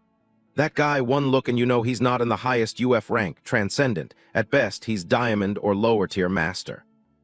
Steve looked up at the notification scrolling across the screen. A large board appeared displaying the ranks. Transcendent, Master, Diamond, Platinum, Gold, Silver, Bronze, Iron, Soldier. Harangue exclaimed in surprise. The highest rank in Ultimate Fighter, Transcendent. She was incredibly surprised. Out of all the players, only exactly 100 people, including myself, have ever reached Transcendent. The countdown stopped, too. She focused intensely, analyzing her opponent. Based on his fighting style, which is a bit different from UF, it's clear he's a top player from another game who came over here. Harangue stomped the ground fiercely. "From now on, I'll show you my true power," the screen showed. 1. The word fight echoed through the air, signaling the start of the match. Harangue dashed forward like the wind. "Let me show you what true control looks like." She unleashed a series of powerful slashes, but Steve lightly dodged every single one. He raised his fist, ready for a lightning-fast counterattack. Harangue yelled out, fully alert, "I won't fall for your trap this time." Steve unexpectedly grabbed the arm she was holding the sword with tightly. He gritted his teeth, attacking before Harangue had time to react. W8. Instantly, she took the full force of a massive punch to the body. Harangue had to constantly endure the critical hits from her opponent's thunderous punches. Steve kept up the relentless assault, giving his opponent no chance to fight back. He thrashed her so hard she screamed tragically, "I'm dead." Once again, he completely defeated her. The comments lamented, "This scene is too familiar, Act 2, Scene 1, still eating dirt just like before." Harangue lay flattened on the ground as netizens questioned, "Is this really a veteran player? Sword Princess my foot, more like Crybaby Princess." Her voice still echoed with bitter resentment. "No, again, fight me again." An earth-shattering crash rang out. The system announced the result. STEVE wins. Steve was exhausted, panting heavily after the intense battle. Harang hastily begged, looking pathetic. "Boss, please spare my life." Steve breathed a sigh of relief. Well, that's a 5-win streak. He thought to himself. That staff-wielding character at first was easy to deal with, but when they switched to the sword character and used those weird moves at the end, it was a bit tough. Steve stared at his own hands. "I logged into game mode because I wanted to test out super strength, but I accidentally skipped the tutorial out of habit, so now I have no idea how to use skills." He clenched his fists regretfully. "I even tried to use my old mana perception ability just in case, but it's completely useless in this game." Steve pondered. "Anyway, I only picked this game mode to feel super strength again. Next time I definitely have to do the tutorial first." Suddenly, he was surprised to see Harang return. Steve smiled happily, praising her. "Oh, you're back. You fought well earlier. What rank are you?" Harang pointed at him and scolded him relentlessly, but Steve was just confused. "Huh, what did you say?" He looked at her in panic. "What are you saying? I can't hear anything." Steve watched Harang intently. They probably turned on the comms lock feature to focus completely on the match. He thoughtfully looked at Harang, who was fuming with anger. "If that's the case, they won't hear what I'm saying either." The system's constant notifications sent Steve into a panic. Received a 3x revenge request. He looked at the screen, confused. "Oh man, what should I do? Sorry, I really gotta go." Steve smiled awkwardly, waving goodbye to Harang. "Bye, have fun," he thought to himself. "I need to log out fast and figure out how to activate game skills." Harang glared resentfully at his back. Steve smiled.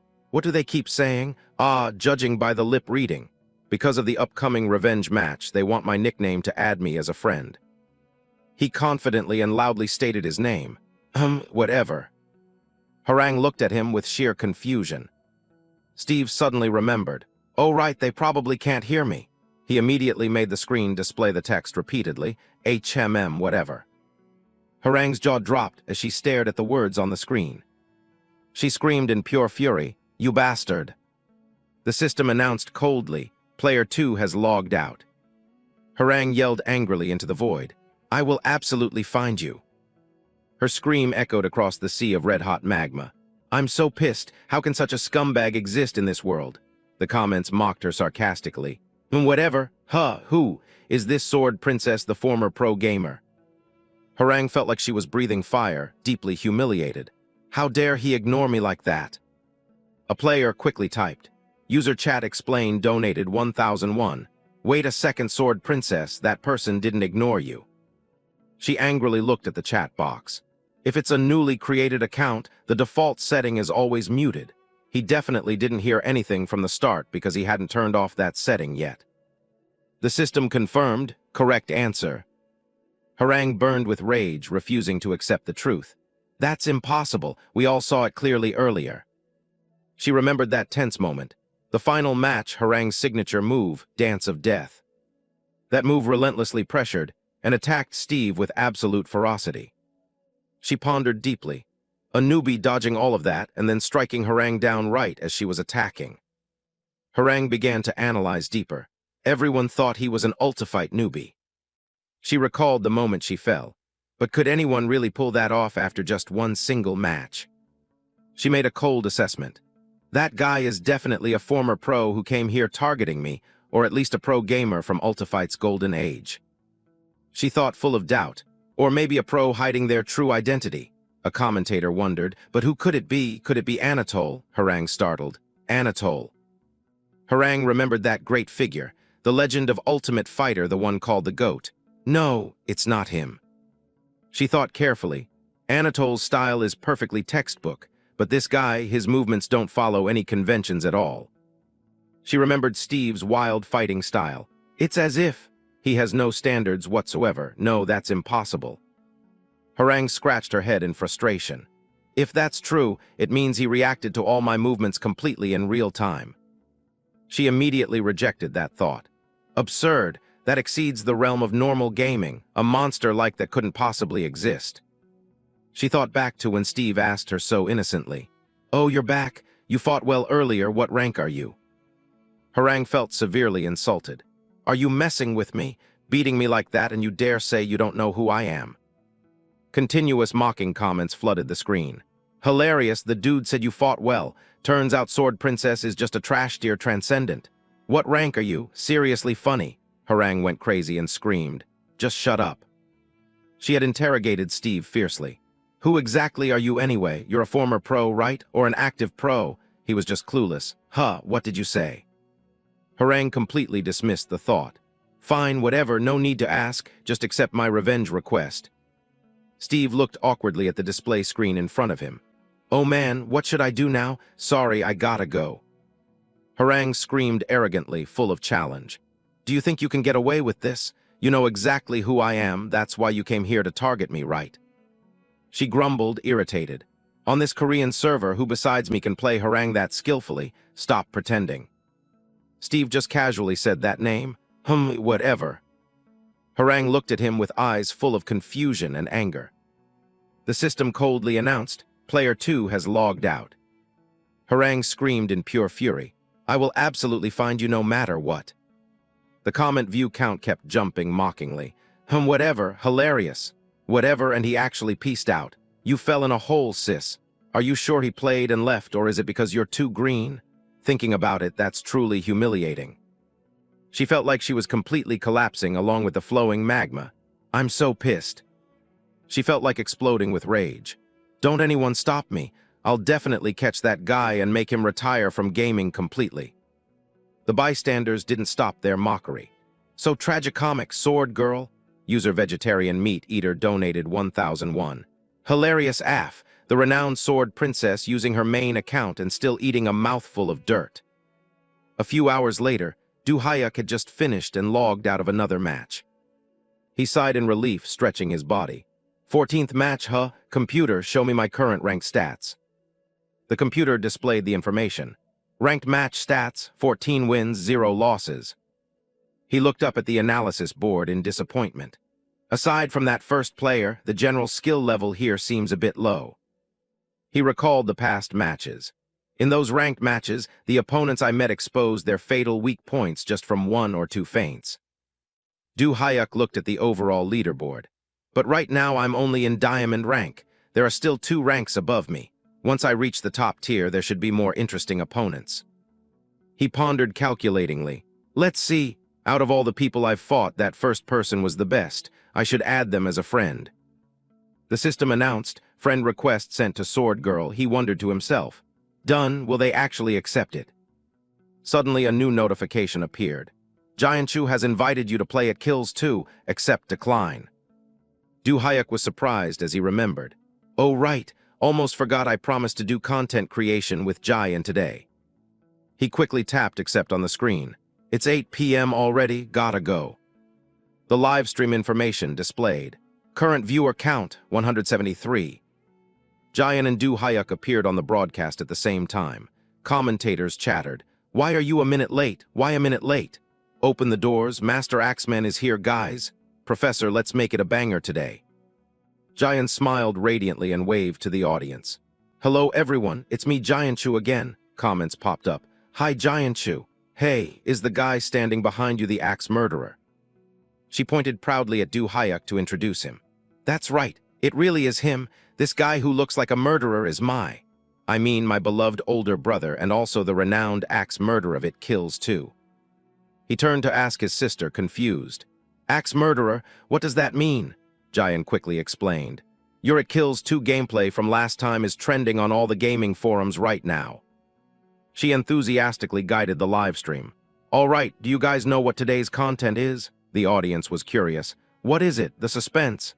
Anything hot, sis? She shouted excitedly. Bro, raise your axe. Du Hayek immediately did so. Huh, like this? Giant shouted loud. Welcome students to the conquest of It Kills 2. She declared boldly. By Master Axeman, the crazy axe blade show begins.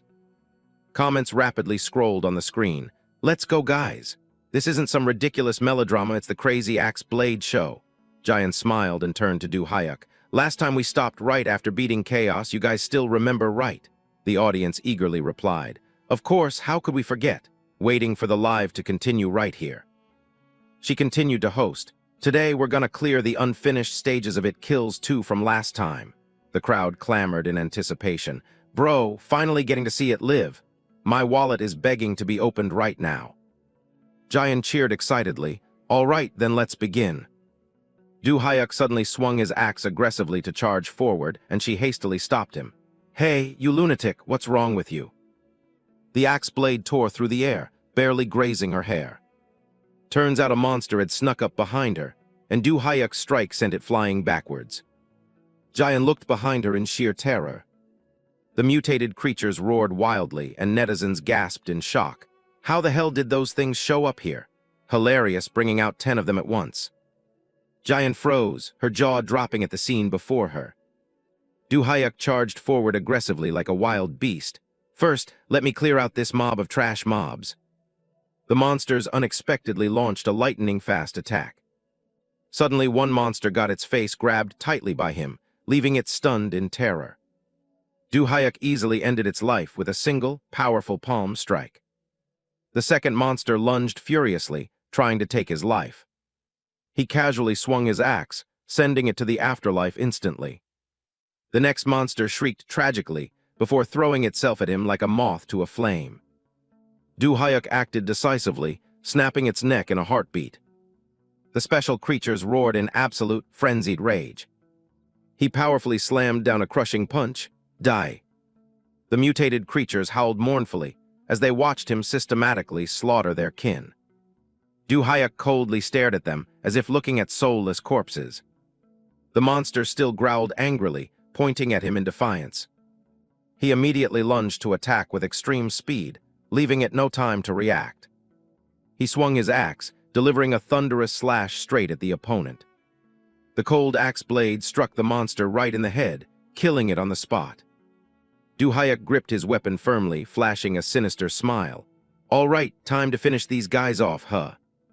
The monsters roared in unison, swarming him from all sides. One monster snuck around to ambush Du Hyuk from behind.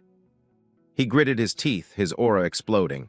All right, let's continue that unfinished level from last time. He powerfully unleashed a devastating attack, Cyclone Impact. The monsters were systematically crushed under his overwhelming power. They were fiercely attacked by the axe in his hand, without a single chance to fight back. Du Hyuk swept through both sides simultaneously, and the commentators couldn't stop talking. Here it is, Master Axeman's signature Cyclone Impact. Absolute madness, it's the Cyclone Impact. After using a move that drained too much stamina, he dizzily leaned against the wall, dry heaving from motion sickness. The screen showed a notification. User only watching games donated 1001 with a message. Hey, I requested and it kills 2 playthrough. Why are you grinding Diablo solo here? Master Axeman still gets motion sickness just like always. That's hilarious. Du Hyuk wiped the corner of his mouth, panting as he replied. I'm fine, getting used to it so it's a bit better now. He looked at the pile of monster corpses stacked like a mountain. Did I clear them all out? The computer displayed a donation. User Cute Nickname donated 1001 with a message. You think they can still breathe after that hit? Hilarious, the dude even asked if he's done. You wiped them all out. Du Hyuk smiled smugly. If I just aim for the weak spots and strike like this to one-shot them. This mob isn't really that tough. They clamored to argue. Normally, even shooting a grenade launcher in their face wouldn't do a thing. Hilarious, why did they die so easily? How do you survive an axe to the neck? Isn't it obvious? A veteran player chimed in to explain. Actually, pros usually farm these with knives. Slashing with a melee weapon stuns them longer. Du Hyuk suddenly understood. Ah, I see. Turns out they're a type of mob designed to be taken down exactly the way I did it. No wonder it was so easy. He quietly read the comments on the screen. We can't hit them head-on like you do, Professor. At best, we just sneak behind them to kite. How did you kill all 10 like that? Seriously, if even 2 of them show up, we already have to pull out the grenade launcher. Du Hyuk was incredibly surprised. Huh, really? From the patterns I saw, they only have that one move where they stab straight forward. You guys just need to predict the direction, dodge to the side, and slash. Giant sighed heavily. How could a normal person ever do that, this blockhead? He's not usually this clueless. He tried hard to describe the combat movement. Like this, just like how I handled brute, slash, stab, and finish. Giant sighed internally. Geniuses can't understand the struggles of mortals. Whatever, as long as the broadcast is entertaining, it's fine. She hurriedly stopped him. Bro, stop explaining, we still have to clear the next level. Du Hayek agreed. Oh right, remember students /stab finish. The audience immediately played along. Yes, coach, /stab finish. How to avoid an attack, dodge before it hits, LMAO. So that's how it is, got it, got it. In another location, a man in full armor was struggling to defend against attacks. Harang charged straight at the man with terrifying speed. He took a stance, ready for a life-or-death clash with her. He gritted his teeth, using all his might to block Harang's stormy assault. The man suddenly threw a powerful punch to counterattack. He punched while screaming like a maniac, "Let's go!" Harang calmly stared at the incoming punch. She lightly sidestepped, gracefully leaping upward. The man's punch missed its target, shattering the ground into pieces. She stubbornly shot back, "You're the one who needs to go." The man glanced back, his eyes filled with unbelievable terror. Harang powerfully unleashed her technique, Dance of Death. A barrage of slashes rained down like a torrential storm. The computer announced the result, Sword Girl WINS. Harang breathed a sigh of relief and sheathed her sword. This opponent was a bit tough. Viewers showered her with praise. "Who am I, the flower of UF Sword Girl? That last move was beautiful. You dodged, sidestepped, and unleashed an epic finishing move." She pondered deeply. Based on his skills, he must be at the transcendent rank, Dance of Death. She clenched her fist in doubt. This move works even on high-level players, so why was it completely useless against that rude guy? Harang questioned herself. That guy, is he a UF pro or a former pro gamer, or maybe an Iron Fist pro instead of UF? Steve's image flashed in her mind. One thing is for sure, he must be on the list of contenders for the world #1 spot, on par with Anatole, UF's one and only GOAT. Harang smiled smugly. Right, only someone with that kind of skill would dare talk to me like that. Maybe he was genuinely curious about my skills, so he challenged me. A comment suddenly popped up, interrupting her thoughts. Huh, what are you talking about, sis? Don't tell me you're thinking about that whatever guy again. She glanced at a new notification. You have a friend request. She announced to the audience. Hold on a sec, guys, I just got a friend request. The chat went crazy. What's this? Don't tell me it's a guy. If it's a guy, don't blame me for being ruthless, beautiful. Harang was startled and stunned when she looked at the screen. What? Why is she startled? What's going on? Accept my friend request. She gritted her teeth in extreme anger. This annoying guy. Someone asked worriedly, Hey, Sword Princess, what's wrong? Why are you trembling? She screamed furiously, Now you even change your nickname to mock me, I will destroy you. The system displayed, friend request from whom whatever. Du Hayek lightly rubbed his ear, feeling an unusually itchy sensation. Jian urged him, What are you doing? Hurry up, he quickly replied. Ah, sorry, feels like someone is talking behind my back, my ear is so itchy. She pointed forward. We're almost there. Past this iron gate is the next boss. Comments popped up. Finally, the boss fight. Is it the murderer next? 2 murderers in one frame would be epic. Hilarious. Jian secretly resolved. I must read the strategy guide carefully this time. She reached out and pressed a hidden spot. Push this brick. She looked in awe as a vast space gradually appeared before her. It really opened. She waved to Du Hayek. Let's go in, bro. Jian slowly walked up the old stone stairs. She observed the sturdy iron bars in front of them. It's right up to these bars, and on the other side is. She looked at the zombies locked behind the bars. You see, countless zombies, and among them is. The zombies roared savagely, thirsting for blood. She introduced thoughtfully, the final gatekeeper, the gatekeeper murderer. A commenter screamed in surprise. Wait a minute, something's wrong here, I don't see the gatekeeper murderer anywhere. Jian looked closely at the mysterious female figure in the middle of the room. Huh, you're right. The murderer should be right in the middle. Wait, she doesn't look much like a zombie.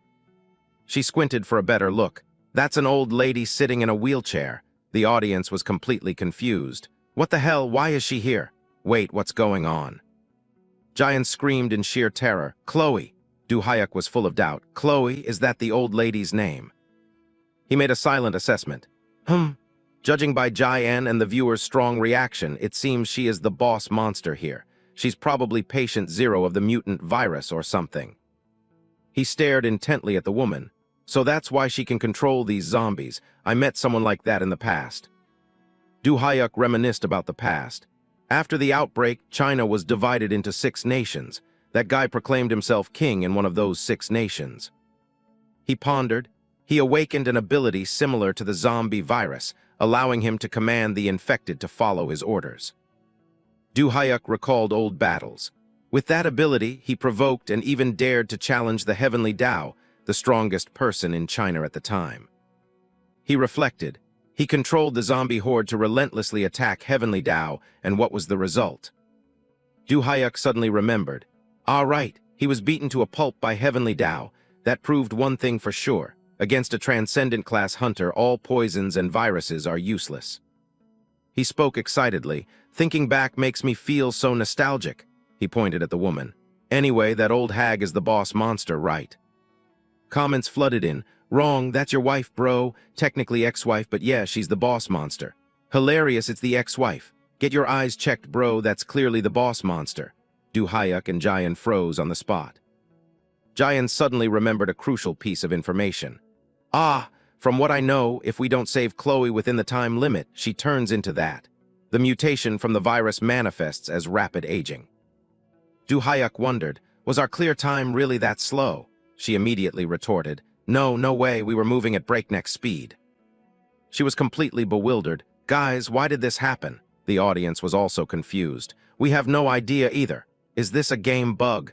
The difficulty AI went crazy. A notification appeared on the screen. User only watching games gifted 1001 with the message. Probably because you two didn't spray the antidote. Both siblings jolted with guilt. Other comments also appeared. Oh yeah, right. So you were supposed to spray the antidote through the sprinkler system to slow down the poisoning process. A viewer explained further. Normally, when entering the hidden route, you must spray the antidote all over the map using the mansion's sprinkler system. Jayan and Du Hyuk smiled awkwardly at the chat box. But because these capitalist slave siblings were blinded by Black Orc's quest bounty, they skipped the antidote farming, accidentally raising the difficulty to the maximum. The audience continued discussing. They should have collected the vaccine to cure Chloe. Du Hyuk pointed at himself. So you're saying I'm the one who made her like that? That's it, you're the one who killed her. Holy crap, an assassin killing his ex-wife. Hilarious AF, he spoke up to defend himself. Anyway, that's my ex-wife who aged due to the mutant virus, right? He sighed heavily. And now we have to defeat her. What kind of messed up plot is this? Jayan recounted the details. Ah, actually, Chloe was the source of everything from the very beginning. Guys, you don't mind spoilers, do you? The audience responded in unison. No, the game's been out for a decade, what's there to spoiler? Truly hilarious. She began telling the story. Actually, Chloe was a biochemical weapons researcher in a military organization. The mutant strain that caused this disaster was a product created by her and the organization during the development of a bioterror weapon. Jayan recalled, but she plotted to secretly smuggle that mutant strain out to sell to a rival organization for profit. She pondered. While carrying it out, she was caught red-handed and had to hide here to escape her former organization's pursuit. And during that process, Chloe accidentally got infected with the pathogen from the mutant strain she created. Jayan concluded, in short, Chloe is both the culprit who created this situation and the root cause of the entire event. She is the host of the mutant strain. Du Hyuk exploded with excitement. All right, so basically just taking her out clears the game, right? Jayan agreed. Spot on, bro. He gripped the hatchet tightly. Then this is great. Jayan, open the iron gate. We're gonna make mincemeat out of her right now. She pressed the red button. Okay, a viewer wondered. So we're fighting the final boss right away. The iron gate slowly opened and the comments became lively again. What? No gatekeeper murderer. It kills 2 players. Explain this, please. We have no idea either, guys. Yeah, at this difficulty level, we're completely clueless too. Du Hyuk charged straight at the zombie horde. Let's begin. Let the professor show you guys the performance you've been waiting for. He took a fighting stance, his aura blazing. Let's do this. The crazy axe blade show begins. The enhanced zombies with bloodshot eyes roared, swarming in like a tidal wave. They rushed at Du Hyuk frantically like a storm. letting out savage shrieks that made one's hair stand on end. He gritted his teeth, throwing a punch that knocked a monster's head off, his tone full of annoyance. Another wave of enhanced zombie ambushes right after the first one. He continuously utilized his supreme combat skills to take down the walking corpses one by one.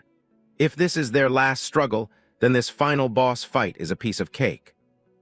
The monsters closed in, losing control as if wanting to eat Du-hyuk alive, and the system immediately displayed a warning. But the number of enhanced zombies is too high. Yeah, it's gotta be at least double the last time. Even a tiny bite will inflict a status effect. Very quickly, the zombies gathered into a horde, standing behind a disheveled female zombie in a wheelchair. Her presence made them wary, not daring to act rashly. The system analyzed. No matter how skilled Master Axeman is, he can't win this. He has to clear this monster horde and still defeat the final boss, Chloe. Du-hyuk decisively cleaved a zombie in half with his axe, while a reminder from the chat echoed in his ear. But don't forget, our Master Axeman has a move specifically for taking out hordes. The Master's ultimate move, Cyclone Impact. Oh yeah, Clone, I am packed. Du-hyuk nimbly dodged a lethal strike, calmly replying to the suggestion. Using that move consecutively is a bit risky, especially in realistic mode compared to game mode. Zombie heads and arms flew scattered in the air under Du-hyuk's millimeter-perfect hatchet swings. Blood splattered everywhere as the system pondered. All right, the Master has motion sickness. Superhuman physique but gets dizzy just from spinning. Absolutely hilarious. So how is the Master planning to take down all those zombies? He gritted his teeth, his gaze fixed firmly ahead. What if the goal isn't to wipe out this zombie horde, but to finish off the final boss directly? Landing a thunderous kick to a zombie's face, Du-hyuk completely deformed its features. His figure moved nimbly and fluidly among the undead horde, continuously swinging his axe to handle any obstacles. Then we just need to dodge these zombies. He smiled calculatingly and find the shortest path. Du-hyuk leapt high into the air, wielding dual hatchets with unparalleled bravery, charging straight at Chloe. Time to butcher the final boss. Suddenly, her eyes widened in a glare, her pupils flashing a fiery red along with deadly electric sparks. Chloe stood up abruptly in a frenzy, opening her mouth to let out a massive scream that created a violent shockwave, blowing everything away, as electric sparks struck the scorched earth. His eyebrows knitted tightly, his expression unable to hide his shock. Instantly, a massive explosion erupted, sending rubble, smoke, and fire blasting straight into the surrounding high-rise buildings. In the blink of an eye, the scenery was reduced to ruins and debris. Zombies piled up on red blood as Chloe spread her arms, looking at her achievement. The system marveled. Holy shit! Chloe's ultimate move, Sonic Wave Attack, tried to butcher her but got butchered instead. Messing up against this attack means instant death. Ah, my deepest condolences, Master. As for the zombies, they were now just piles of mush on the ground. Seeing this, the system also yelled excitedly. Hey guys, look, a mountain of zombies, could it be? Suddenly, an arm lifted a zombie corpse, revealing a mess of flesh and blood and stark white ribs. The system excitedly shouted, "Oh, that arm!" Giant cowered fearfully in his arms. Du-hyuk tossed the corpse aside and breathed a sigh of relief. Phew, that was close. The system was stunned for a few seconds.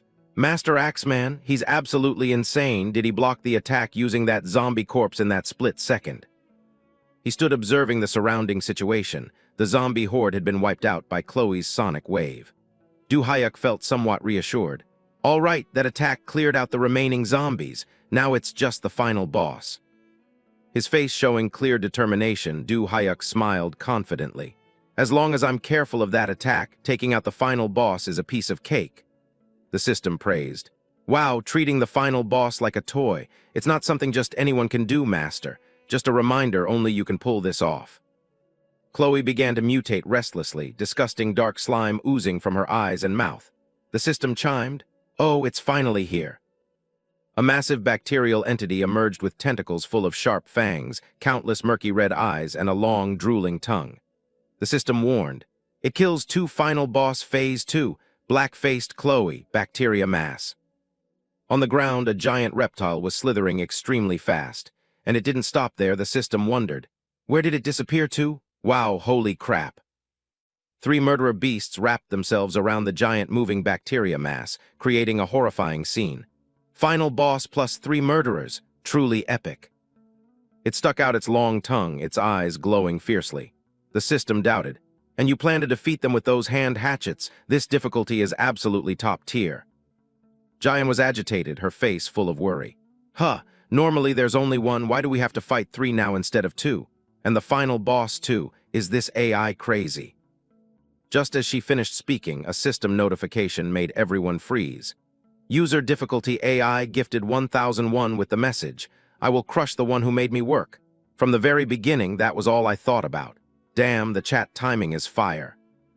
She looked back and forth between the hatchet in Du Hyuk's hand and the screen, stunned. Seriously, if I were the AI, I'd be furious too. Watching someone clear levels without a single bullet just using dual hatchets. Try clearing this if you're so good, human. Looking at the bacteria mass and the three murderers emitting a deadly red light, Jian worried. How are we supposed to conquer this level no matter what we do, even if the final boss, Chloe, isn't that hard? She gestured towards the monsters. You guys know those murderers are a completely different breed. Jian's jaw dropped, a feeling of helplessness washing over her. Plus, they go invisible when they attack, making them extremely hard to deal with. At the same time, user National Hip Hop Top Jian gifted 1001. Shoot them with a gun, the bullet dodge zone will appear, that's how you deal with it. Du Hyuk and she turned around, their eyes full of annoyance. At this moment, the system finally remembered. But the problem is we can't use that method right now. We're doing a melee weapons-only mission. Before the siblings could think further, the system dropped a line that terrified them both. If that's the case, let his sister shoot. About that. There's a reason the host hasn't fired a single shot yet. She gritted her teeth and grabbed the machine gun, reassuring herself. That person is right. From the beginning until now, I've let my brother carry the whole team. Even if it's just holding back those annoying murderer monsters with this gun, that's enough. Du Hyuk suddenly grabbed her gun and called out, Jian. He snatched the gun and crushed it into pieces, his bloodshot eyes full of anger. Du Hyuk gritted his teeth. Forget it, stop dreaming. Before she could compose herself, she hurriedly questioned, why? I was trying to help. Du Hyuk poked his sister's forehead. You staying put and doing nothing is already helping me a lot, she argued indignantly. You just keep holding on to that mistake. I just wanted to help, okay? The system didn't help and even added fuel to the fire, darkening his face. That mistake gifted Master Axeman a brand new breathing hole through his skull. Partner-killing assassin, hilarious. Jian clenched her fists and yelled, Stop it! It's not like I wanted that to happen. Seeing his sister's effort and good intentions, Du Hyuk smiled, his mood lifting again. Jian is doing her best too. Besides, games are meant to be fun, I should let her enjoy it too. He turned and asked, seemingly having found a solution. All right, you're holding the grenades we farmed earlier, right? Jian rummaged around, took out a grenade and handed it to him. Yeah, here. Du Hyuk hoisted a zombie corpse onto his shoulder and instructed. When I give the signal, throw it, Jian answered loudly with military precision. Yes, sir, trust me. The system had a bad feeling. Hard to trust you. Man, I suspect Sis can't even pull the pin. Stop joking, don't jinx it. Jian showed clear confidence. Cut it out, at least I know how to use a grenade. He covered his mouth, giggling. That's right, my Jian isn't that stupid. The system exposed him.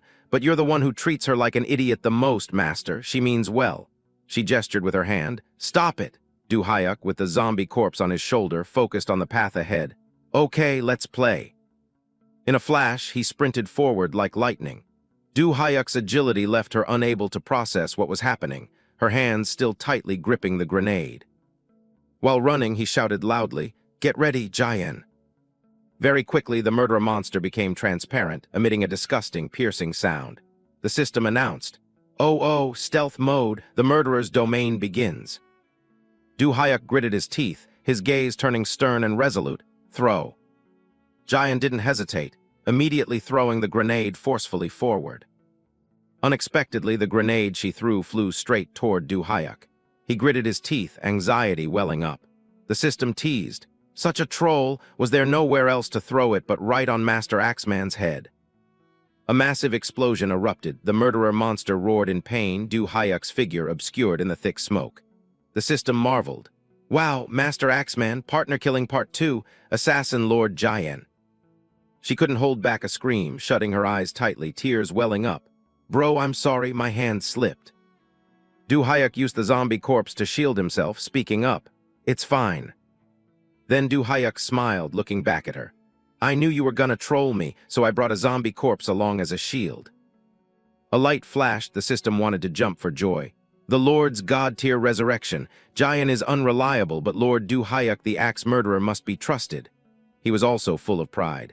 That's right, have faith in your professor's axe skills. Du Hyuk continued to launch himself, swinging his axe straight at another murderer monster instead of trusting his cursed sister. The system was hyped. We trust you, Master. Let's go, Master Axeman. The axe blade sank deep into the monster's eye, blood spraying everywhere. It opened its mouth, roaring tragically.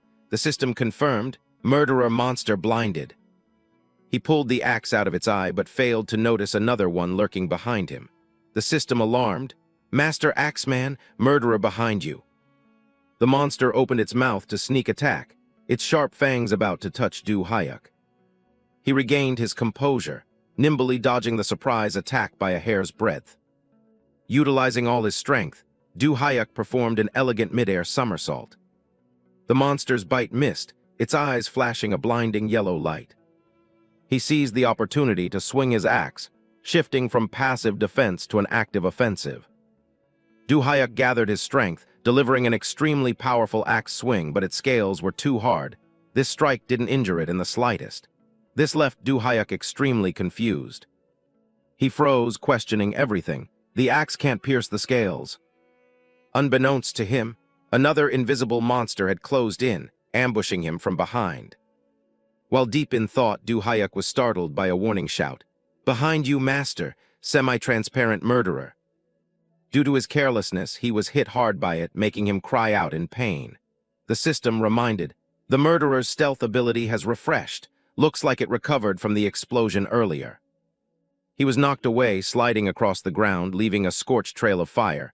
However, the moment it attacks or gets attacked, it loses its stealth. This matchup is a bit tough now. How do I pierce those hard scales? Du Hyuk smiled coldly, his gaze turning ruthless like he was from hell. This matchup is gonna be pretty exhausting.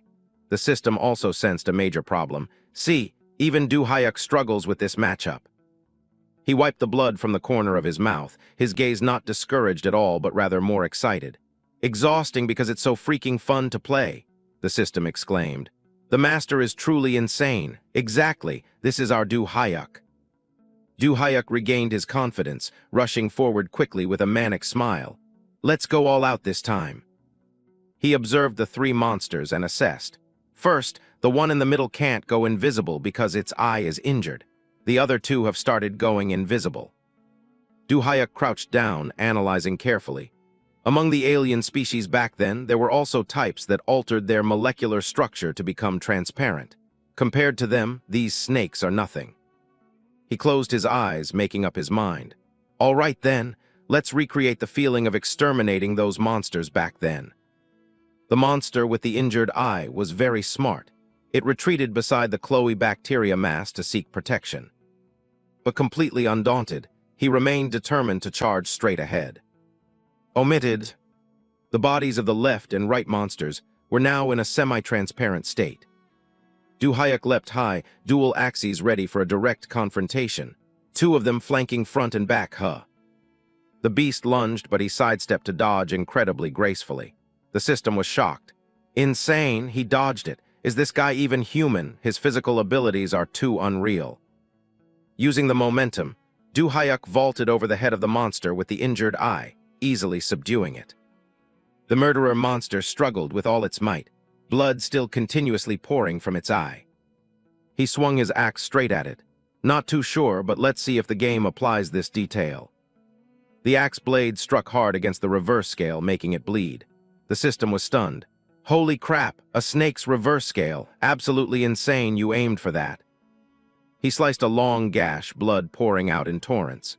Du Hyuk replied to the system. Bingo, aiming against the direction of the scales like this. Just focus your attacks right here. The beast roared in agonizing pain and madness. Du Hyuk created a long wound on its body, then lowered his axe, blood dripping onto the ground. He hissed through his teeth, "That's how you bury reptile monsters instantly." Without resting, he immediately targeted the Chloe bacteria mass. The system was in awe. Only Master Axeman can pull this off. An average person tries that and it's a one-hit funeral. Damn the final boss's tentacle attack.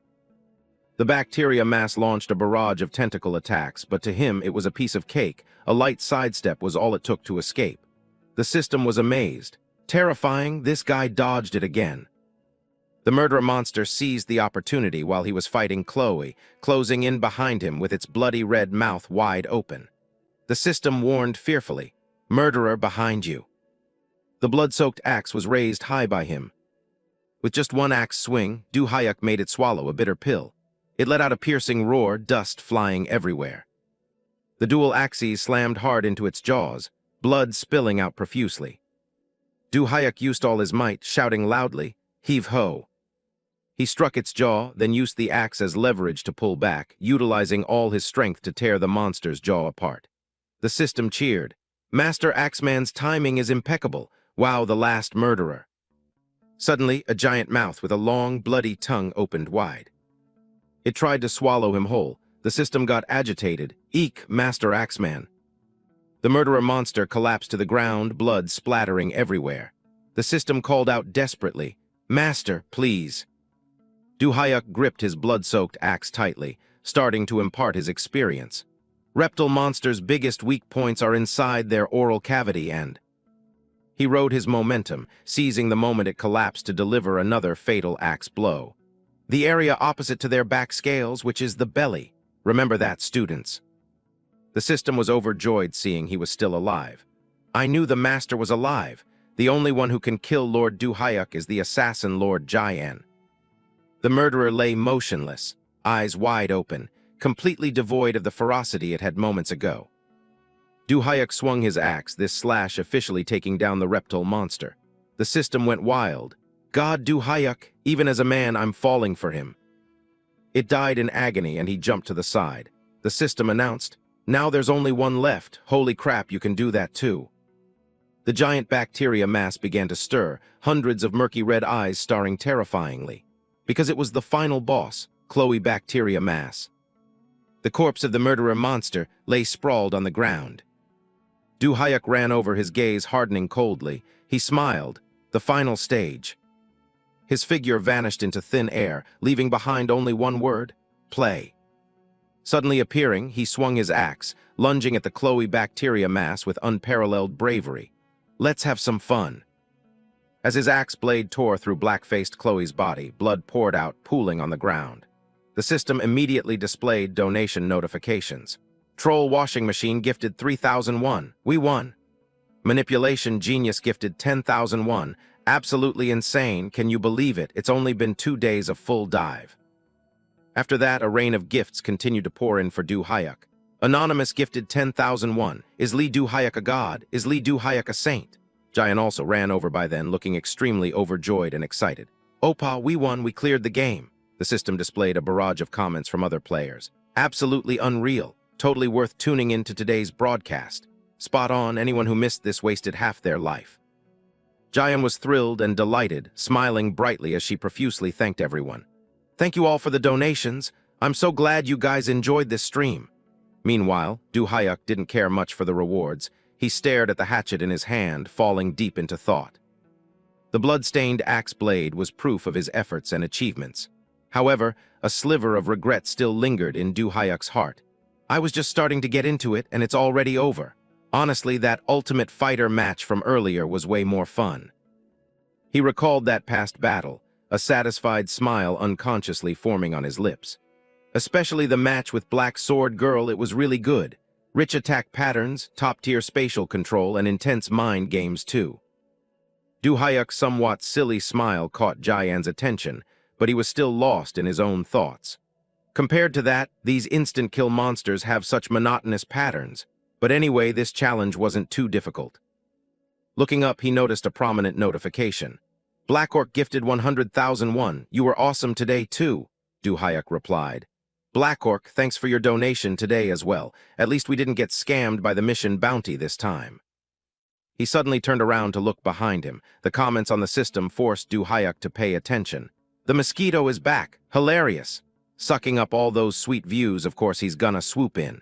So the Master's game-clearing video will be uploaded to Black Orc's platform. Is this real-time editing? He just cleared it and it's already uploaded. A few other questions popped up on the system board, asking why Du Hayuk's video was uploaded to Black Orc's platform. Jian walked over, leaned in, and winked playfully as she answered. Ah, that's because we haven't had time to create an account yet. In exchange for bringing in more viewers, we agreed to upload this gameplay video to Black Orc's platform. Right after hearing the answer, the display on the screen made Jian pause slightly. Black Orc gifted 100,000 won. I'm logging off, keep streaming guys, see you at the next collab.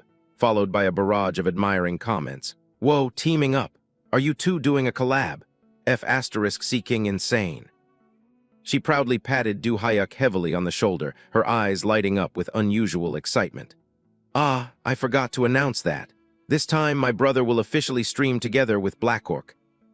Notifications kept jumping. Anonymous gifted 1,001. You two are streaming together. Jian was about to deny it immediately, but he confidently pointed to himself, announcing to everyone, No, this time it's just me and Black Orc, and the stream won't be on Jian's channel, but on my own personal channel. All the viewers got riled up. Oh, finally making his own channel. What's the Master's streamer name gonna be? Jian stepped beside him and asked, Did you come up with a channel name already? Du Hayuk answered bluntly, Nah, I'm just gonna use my real name. The screen started showing suggestion lines. Your sister is Jianchu, so you should be Do-Yukchu. Do-Yukchu? Hilarious. Seeing this, Du Hayuk's face twisted in extreme annoyance. He vehemently objected. What? I'd rather use my real name than copy my little sister. The system immediately offered some advice. Stop dissing your sister Master, this is called a tight sibling bond. Jian was fuming. HMPH, what's wrong with Jianchu? Du Hayuk softly advised. Jian, I think that name Jianchu only suits you for streaming. He glanced at Jian, his expression showing clear reluctance. But, do I really have to do that stuff? Du Hayuk suddenly struck a cute, girly pose, hands cupping his cheeks, kicking a leg back and whining playfully. Do-Yukchu is here, pew pew. This unbearable expression of his completely petrified Jian on the spot. He pointed at his cheek and asked his little sister, You want me to do that cringe-inducing stuff every time I stream? She shuddered in fear at the absolute cheesiness. Stop it. That's disgusting, bro. The system simultaneously exploded with messages. Ah, I feel like I just watched a horror movie. Please flag this as sensitive content. He shot a sideways glance and explained. That's why I chose to use the name Du Hayuk. Jian stood beside him, trembling, covering her face with her hands. He blind my eyes, heavens. But then very quickly, Jian winked at everyone. All right, my brother will officially debut as a streamer at 8 p.m. tomorrow. You can check the details via the link in my Twitch profile. In the blink of an eye, the two exited the game. Jian's voice echoed as her figure faded away. Thank you everyone for watching. See you at the first broadcast tomorrow. The system erupted. Oh, so the debut is in just one day. Papa do, Papa chew, how can we wait until tomorrow? Holding our breath waiting, guys. The next day, Black Orc sat in front of his computer screen, the system displaying notifications prompting him. Why should Du Hayuk play Legend League? Because I want to watch it, duh. At least be honest about it. Ha, you guys demanding Legend League are idiots. Am I the only one who wants to watch Du Hayuk tear up Dark Souls? Some comments argued against the system's thoughts. That game is ancient. Otherwise wait for the new Chrome game to drop and let the Master play that. Hilarious. Reading this, Black Orc couldn't help but admire. As expected, Du Hayuk really knows how to generate hype. He called Du Hayuk and excitedly showed off. Du Hayuk, you saw those forum posts too, right? Through the phone screen, Du Hayuk happily replied. Yeah, I saw them. On this end of the line, he was also very excited seeing everyone leave such enthusiastic comments. Honestly, I didn't expect the atmosphere to be this hyped. Hearing this, Black Orc burst out laughing. That's exactly the level of impact you created from It Kills 2. His eyes sparkled, proudly continuing. Since you showed completely overwhelming skills, Du Hayuk, I think the main content for today's stream should be games that showcase physical prowess. He was surprised, curiosity clearly showing on his face. Du Hyuk pressed, "What game is it?" He then announced a name, Rise of Valhalla. Black Orc began a brief introduction. Rise of Valhalla is a game set in the 9th century, during the invasion of the pagan Viking army against Anglo-Saxon England. Here, warriors must fight in the most brutal ways. What makes it stand out is its ultimate combat mechanics and battles that are intense, savage, yet more noble than anyone else on the battlefield. Black Orc was full of excitement. It's the perfect game to experience the Viking fever. It's also the most highly recommended game on the forums. What do you think, Du Hyuk? His jaw dropped, asking doubtfully, "Valhalla has both game and realistic modes, right?" Black Orc affirmed firmly, "That's right." He looked at his phone's screen, a huge smile on his face. "Honestly, in terms of entertainment value, Valhalla is the perfect game for you, Du Hyuk." He held the phone, listening intently to Black Orc's assessment. "Your biggest strength is your physical skills, right? Valhalla provides excellent support for both game and realistic modes." He clenched his fist, his eyes showing determination.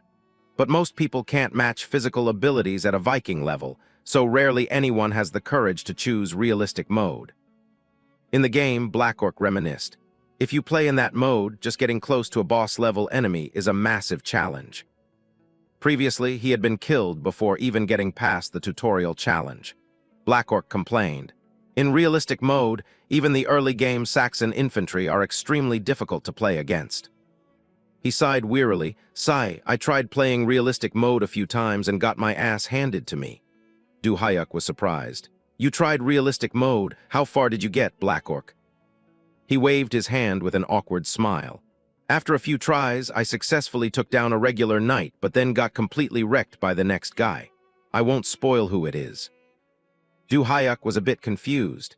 "You did pretty well in Ultimate Fighter earlier, so if you're struggling with just a knight, then this mode must be nearly impossible for regular players." He scratched his head shyly, his smile a bit unnatural. "Saying that makes me embarrassed. I got beaten to a pulp by them." An image of Black Orc wearing battle armor in the game appeared. He thought to himself, "Before this level, we tried fighting in Ultimate Fighter." He also participated in this game title. Black Orc silently analyzed. "Since Du Hyuk will only keep getting stronger if I win this round, I plan to turn off Alpha immediately and never fight Du Hyuk head-on again." He sprinted forward like flying, his inner voice cheering excitedly. "This strategy is called. You're really bad at this, letting me remain the only one to ever defeat Du Hyuk in this Alpha forever." Black Orc. With overconfidence, he overestimated his abilities and was punched by Du Hyuk, deforming his face. He had previously harbored that ambition when charging in. Back to the present, Black Orc smiled, looking at his phone, placing absolute faith in Du Hyuk. If it's the current version of Du Hyuk, he'll definitely be able to clear the game all the way to the end. The Valhalla Realistic Mode challenge is something even I could never accomplish. Through the phone, he told Du Hyuk, "Only a handful of people have ever reached the end of Valhalla in realistic mode, and even they had to try over and over again to succeed." Black Orc's trust made him feel more excited than ever. "But if it's you, you won't need to retry. I believe you can clear the game on your very first try." Du Hyuk stood up abruptly as if realizing something. I see. It's already 8 o'clock now." He decisively pressed the pod's control button, saying firmly, "If I want to live up to that trust, I have to work harder." Du Hyuk sat in the cockpit, feeling strangely relaxed. He activated the system and spoke up. Jayan, can you hear me?" The system displayed Jayan's image on the screen. She winked ready and replied, "Yeah, I hear you loud and clear, bro." Du Hyuk instructed carefully, "Do a good job as your one-day manager today." After both were prepared, he connected to the system. "All right, then, initiate full dive." The announcement rang out, "Full dive, connecting to the game lobby." Very quickly, Du Hyuk stepped into the game world. Comments started exploding. "Phew, we're here.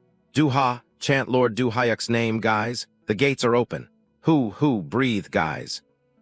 Other players couldn't help but be curious about his choice this time. "Du-ha, what game are we playing today?" "Not playing Diablo anymore." Du Hyuk waved to everyone. Hello, I'll let you guys know what game we're playing later. Diablo, that's a bit." His words suddenly trailed off, as if remembering something. He asked everyone, by the way, do you guys have anything you want to ask me?" As soon as he finished speaking, countless questions flooded in. Who exactly are you? What did you do before this? How are you so good at games? I mean, so good at close combat. For some reason, after hearing this, Du Hyuk burst out laughing, his inner self boiling with heroic spirit. I saved the world as the strongest hunter and regressed to the past. He scratched his head, chuckling to himself. Well, I can't exactly tell the truth that I trained to save the world from collapsing. Du Hyuk waved his hand and laughed, brushing off those questions. Talking about the past is a bit heavy, so let's skip that. The system displayed all sorts of theories. Look at the way he's dodging the question. Guarantee he's an agent from some intelligence unit. Spot on, definitely from the special forces. Suddenly, Du Hyuk had an idea to consult the audience. By the way, there's something I want to ask you guys. I'm planning to choose a game to be my main streaming content. Du Hyuk opened the system interface. All right, open the game library. 2 blockbuster names appeared on the screen. It Kills 2 and Ultimate Fighter FD. Different opinions started emerging. You already cleared It Kills 2. Ultimate Fighter. Hilarious got snagged by Ultimate Fighter again. The first donations started coming in. Isaac Unboxing gifted 1001. Wait a minute.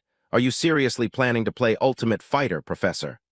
Du Hyuk smiled brightly, introducing to the screen. Yes, I played it a few times back in the console days. It brings back a lot of memories. What do you guys think?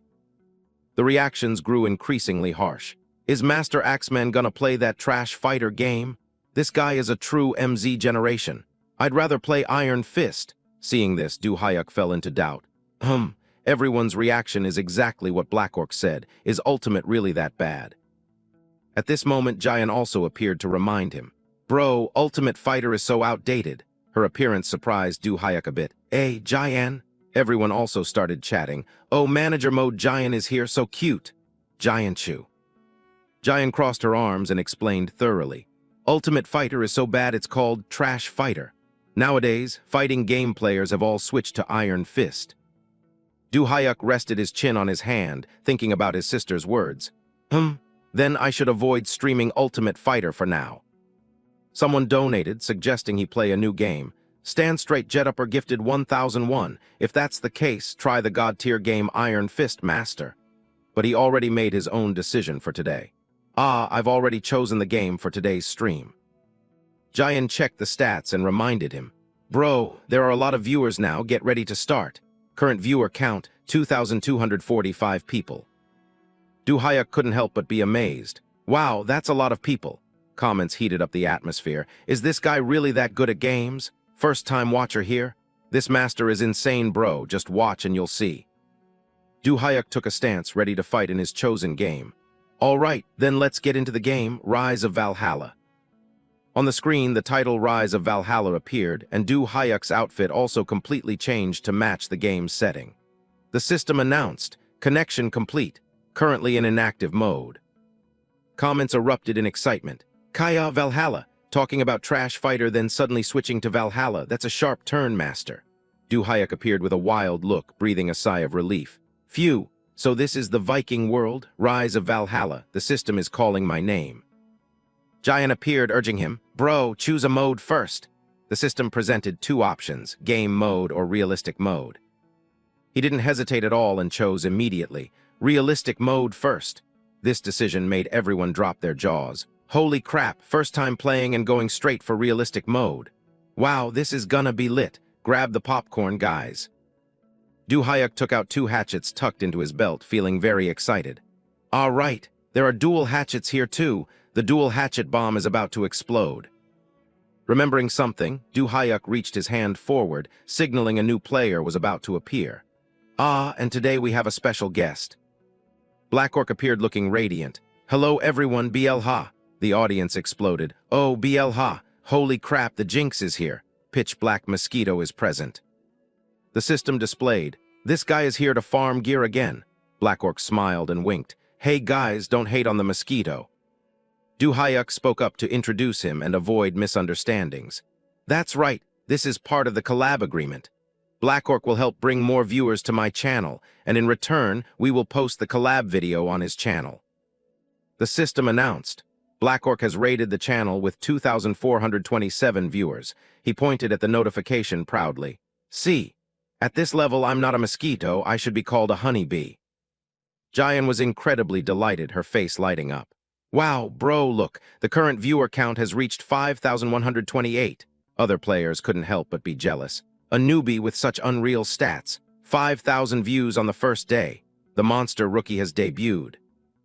Black Orc looked at Du Hayuk's back and fell into deep thought.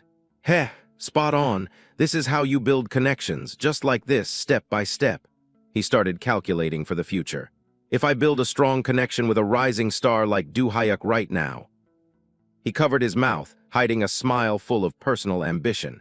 Then later on, just standing next to him will suck in a mountain of benefits for me. Not keeping everyone waiting any longer, he decided. All right, let's start. Computer, start the game. The system responded, disabling Rise of Valhalla inactive mode, beginning Rise of Valhalla story sequence. The scenery changed completely, a sailboat drifting on the open sea. The weather was extremely harsh, fierce waves crashing against the hull. Setting, year 793, a deadly disaster has descended upon the holy land of Northumbria. Lightning continuously struck down from the gray sky. Ragnar led the naval forces, pointing his sword forward. A curse named Viking began. The place where Ragnar and his warriors landed was the coast of Northumbria. But then Ragnar was defeated in battle, one arm severed. He was helpless, surrounded by enemies, a sword piercing his chest in excruciating pain. Ragnar's final battle was against Aila II, king of Northumbria. He fell into a trap and lost his life. Despite being a defeated general, his demeanor didn't wane in the slightest. He boldly condemned his enemies. You cowardly Saxon scum, this isn't the end. If my sons learn of this death, they will never let you have peace. As a soldier prepared to swing his sword to finish him off, Ragnar shouted, From the warrior's hall prepared by Odin, I will gladly watch you all walk to your deaths. As soon as the words ended, the cold blade slashed down, fresh blood spraying into the air. Before closing his eyes, he only had time to yell one phrase, Valhalla. A man carrying a giant axe on his shoulder spoke up loudly. And so, Odin's vanguard warrior, our king Ragnar, has passed away. The person speaking was Jorund Hranfast, a Viking close combat instructor and the guide NPC. Du Hayuk, Black Orc, and other players stood in a line listening to Jorund talk about King Ragnar's sacrifice. The great king has fallen at the hands of the brutal Saxons. Our mission is to take revenge and make them pay. He explained the rules. Only those who achieve warrior's recognition can become true warriors, who will be the first to become Odin's warrior. Black Orc explained further to Du Hayuk. In regular game mode, Jorund will teach you close combat and blocking techniques. He looked at Du Hayuk mischievously. But in realistic mode, you must earn Jorund's recognition to meet the basic requirement to enter Valhalla. The system displayed somewhat sarcastic comments, making him suspicious. This thing is called warrior's recognition. Basically, realistic mode is only for pros. Noobs should shut up and go play some trash games. Swinging the axe in his hand, Black Orc declared boldly, In that case. Black Orc stepped forward with his axe, brimming with no small amount of confidence. I'll try first, watch this everyone. The system sparked debate again. Black Orc is using dual axes, trying to copy Master Axeman? This is gonna be hilarious. He flashed a determined smile, his eyes showing clear resolve. You guys probably remember I defeated a knight equipped with a sword and shield, right? No matter how hard using dual-wield weapons is, it's just replacing the sword and shield with axes. Black Orc stood facing Jorund Hranfast. Someone praised. Well, Black Orc does have talent, maybe he can actually pull it off. But standing in front of the NPC, Black Orc had to reassure himself. That's right. Besides, I've challenged realistic mode in Rise of Valhalla before. Jorund Hranfast sneered, his tone full of disdain seeing him use this type of weapon. Dual axes. It's been a long time since I've seen a rookie delusional enough to dual-wield weapons like this. He raised his large axe, a mocking, challenging smile on his lips. I will teach you how to properly use an axe. Come on, rookie. Quick as lightning, Black Orc's figure disappeared before everyone's eyes. He sprinted like flying towards the NPC, yelling angrily, That word, rookie! I'll make you take it back immediately. Jorund Hranfast remained unfazed. He stood still, calmly awaiting Black Orc's attack. Black Orc, with a stern expression, charged at blinding speed. Dual weapons are inherently extremely difficult to master, but their advantage is the ability to create unpredictable, surprising attacks. He formed a fist, pouring all his strength into striking towards Jorund Hranfast. However, the man merely gave a faint smile, casually using his weapon to form a shield stance to neutralize it, easily baiting the opponent into a trap from the very first strike. Jorund Hranfast laughed with full contempt. "Your attack is too weak." However, Black Orc didn't yield. He decisively raised his weapons high and unleashed a fierce dual-axe combo.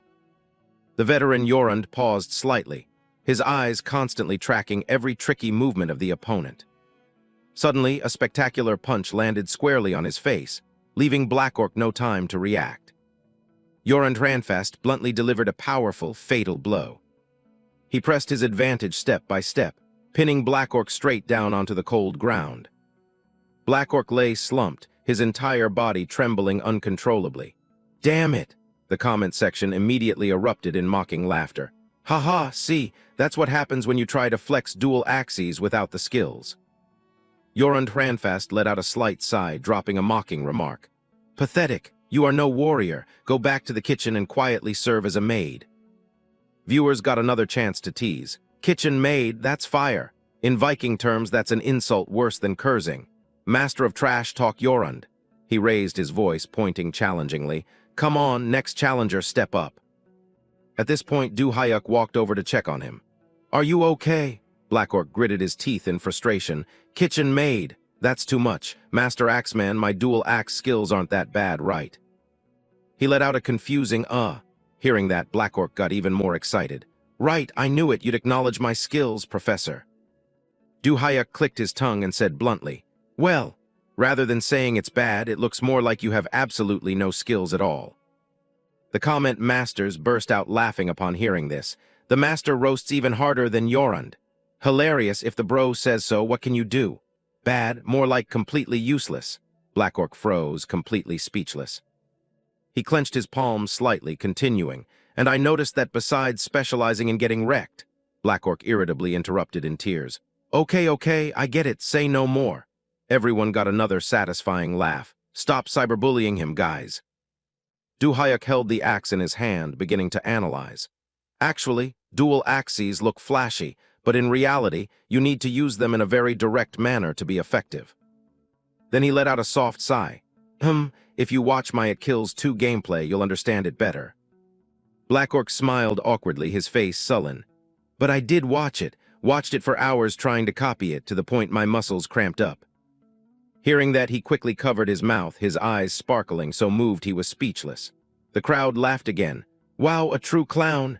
"Listen, Black Orc, you don't have the skills, stop trying." Duhayuk put his hand on his shoulder, sniffing repeatedly with a look of pity. "Keep trying, no matter how bad you fight, as long as you persevere." Black Orc felt something was wrong here. Even in the game It Kills 2, he was called a noob. Suddenly, a big spender appeared. "OnlyFax has issued a 100,001 mission bounty. Show us what you got, Master Axeman. Let's see if you can take down Jorund." Seeing this, Duhayuk was very interested. "Oh, come to think of it, this is my first mission." Meanwhile, Black Orc was extremely annoyed. "Damn, if I could punch him, I'd give him a few hits." A series of accounts continuously issued missions with soaring bounties. Disciple of Lord Duhayuk places a 100,001 bounty, adding another ticket for this bro. Kill Jorund places a 100,001 bounty, chipping in one ticket too. Viking Style places a 30,001 bounty. Duhayuk's jaw dropped in amazement. "Thank you everyone, but is this old man Jorund really that hard to beat?" Black Orc was equally surprised. "Exactly, Jorund is a retired madman vice-captain." Looking at the veteran general fighting with such zeal and bloodlust, he continued, "Even in the mid-game phase, he's still very strong." As if hearing the compliment, he burst into proud laughter. Jorund Hranfast swung his hand in a swift slash, accompanied by words of contempt. "You're so terrible I can't even bear to look at you anymore." The match ended, he was still very enthusiastically shouting, "Come on, who is the next challenger?" Meanwhile, viewers continued to place bounties. Baitikshu has placed a 100,001 bounty. There's no way he loses. No matter how strong Jorund is, he can't beat big bro Duhayuk. "Shut your mouth, you're not old enough to speak." Seeing this, Duhayuk had to calm them down. Now everyone, don't argue." He lightly picked up the axe, muttering, "Ahem, just winning is too simple, let's see." Du Hyuk gently held the axe out in front of him. This made Yorund Hranfast a bit confused. He declared with a confident voice and a sharp demeanor, "If I win within 10 seconds, then it counts as completing the mission." Instantly, countless more bounties were added. "Defeat Yorund in 10 seconds, let's go." This is basically giving away money, hilarious. Right, such a sweet deal. It's Yorund, not Black Orc, he can definitely last more than 10 seconds. Reading the comments, Black Orc startled and quickly defended himself. "No, guys, it's just because I'm not used to using axes. If I used the sword and shield combo, I'd win in less than 3 seconds. True, he can probably last more than 5 seconds. Black Orc crossed his arms in annoyance. "Ah, seriously?" On the other hand, Yorund chuckled lightly. "You use dual axes too." He raised his hand in an arrogant challenge. "All right, come here, kid. Let's see if you're worthy of wielding those dual axes." Very quickly, Du Hyuk raised the axe high, and he suddenly threw the axe forcefully forward. The axe spun rapidly in the air, but was quickly knocked away by Yorund. He laughed mockingly, full of pride, "Rushing to throw your axe right at the start." Du Hyuk didn't hesitate, closing in on the opponent in an instant, startling him slightly. He directly slashed with his axe, tearing through the air. Yorund immediately swung his weapon to block it just in time. He sneered, so throwing the axe was just a distraction. Finally, a worthy opponent appears. Du Hyuk raised his axe once again. Every action was witnessed by Black Orc in amazement. He thought to himself, "Ho!" He blocked it. This guy is completely different from the ones before. Even during his fight with Black Orc, his skills were outstanding. He paused for a few seconds to deduce. Does he train by learning from combat data and hunting his own techniques? That's called reinforcement learning, right? Looking at the smug Yorund, he knew for sure there would be stronger NPCs, but his own practical combat experience overwhelmed everything. Du Hyuk immediately took a defensive stance. "Anyway, gotta take this guy down first." As he finished speaking, the dual axes in his hands blazed with power, pressure radiating around him. Yorund confidently praised, "Not bad fighting spirit." Then he kicked off the ground, charging forward. "Let me see if your skills match that will." On the other side, Du Hyuk also went on high alert. He quickly swung his axe, stopping the opponent's stormy attack. Meanwhile, Yorund continuously poured more force into his weapon. Unable to block it head-on, Du Hyuk lost his balance and fell backward. "Yorund's strength is a level above mine." His eyes flashed with a sharp, bloodshot glint, instantly regaining his balance. In that case, Du Hyuk attacked with his leg. "I'll stop his combo attack." Yorund quickly used his weapon to block. His leg slid past the hilt, locking the opponent's weapon tightly. Du Hyuk used that hilt as leverage to leap high just as he attacked. Launch. Without hesitation, he gritted his teeth, his eyes flashing a terrifying look, and delivered a thunderous kick to Yorund's chin. The first strike. Next, he formed a fist, pouring all his strength into a heavy blow to the opponent's leg. Yorund gritted his teeth. "You brat." Du Hyuk continued to vault high. "Die." His eyes constantly tracking the weapon blade that had just narrowly slashed past his face. Du Hyuk launched himself nimbly, executing a mid-air somersault directly, while Yorund followed the momentum and fell to the other side. Du Hyuk quickly stood on his back, the pressure from the heavy stomp making Yorund hack out a painful sound. He turned back, his face contorted with anger. "You little punk." Suddenly, Yorund's expression changed 180 degrees when he discovered something terrifying. Du Hyuk had the blade of the axe placed directly against his neck. The match is over. While Yorund was still stunned in amazement. Mission accomplished. Black Orc froze on the spot. "Whoa, this is insane." The comments also exploded. "Holy crap, F***seeking insane. Did he really end the match in 10 seconds? Oh my god, I'm passing out." Account Du Hyuk's true disciple donated 10,000 won with the comment, "Oh my god, you're going way too hard, Professor." Another account joined the fun. Entertaining AF, which guy said earlier that this was a sweet deal for Yorund. Du Hyuk looked up at the screen, smiling in satisfaction. "Thank you, everyone." At this moment, Yorund slowly stood up, clicking his tongue in praise. "Perfect strikes. It's as if I'm witnessing the son of Odin. Black Orc clenched his fists, his eyes sparkling with excitement. Wow, son of Odin is the highest praise among Vikings. Everyone was full of admiration. Did Jorund really say that? Damn, maximum respect level. Absolute peak. Jorund took the initiative to ask, "What is your name, O warrior blessed by Odin?" Du-Hayuk rested a hand on his hip, replying instantly, "Gunnar." Gunnar, which is Du-Hayuk, the main character of Rise of Valhalla. He was extremely satisfied. "A beautiful name worthy of a Viking," the game system announced. "Jorund has recognized you." A hidden mission was officially given. Specific content: Wadna Odin, the Mad One, the god who governs war and grants strength to humans against their enemies. Gunnar, the great warrior personally blessed by Odin, worthy of the praise of all other warriors. Perhaps he carries the bloodline of Odin's subspecies. The system announced the current objective again: gain warriors' recognition 1-5. Du-Hayuk's jaw dropped in amazement. "Oh, there's a hidden quest." Many comments appeared. "Wow, epic. Already triggered a hidden quest. Damn, Jorund gives out the Son of Odin quest too." Black Orc was excited. "This is crazy, guys. This has never been revealed before, right?" Everyone nodded in confirmation. "Yeah, probably. World first. I've never seen Jorund give this quest." Du-Hayuk was slightly surprised. "So is this a risky trigger?" Black Orc excitedly replied immediately. "Yes. It's not a main quest, but an extremely rare side quest. Not just anyone can get it. It's called the Son of Odin quest." He continued explaining.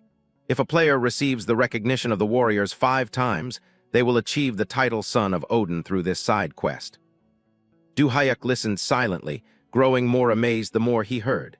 Receiving this title was a milestone marking a true master of Valhalla. Black Orc raised a finger, continuing his presentation. "This isn't the first time this quest has appeared, but as far as I know, this is the first time it's been triggered right in the tutorial area." Jorund stood with his arms crossed, listening as Black Orc's voice steadily continued. "It's not that no one has ever defeated Jorund in the tutorial, but he has never given this quest to anyone before." Black Orc enthusiastically deduced. "It's highly likely the unlock condition is related to the clear time. Since Du-Hayuk finished in 10 seconds, the threshold is probably between 10 and 30 seconds. Defeating Jorund within that time frame triggers the quest." Du-Hayuk rubbed his chin lightly. So there's a time limit."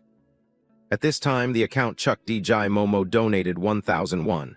Some people get called Son of Odin on their first try, while Black Orc is stuck with the title Kitchen Maid, even after playing N times.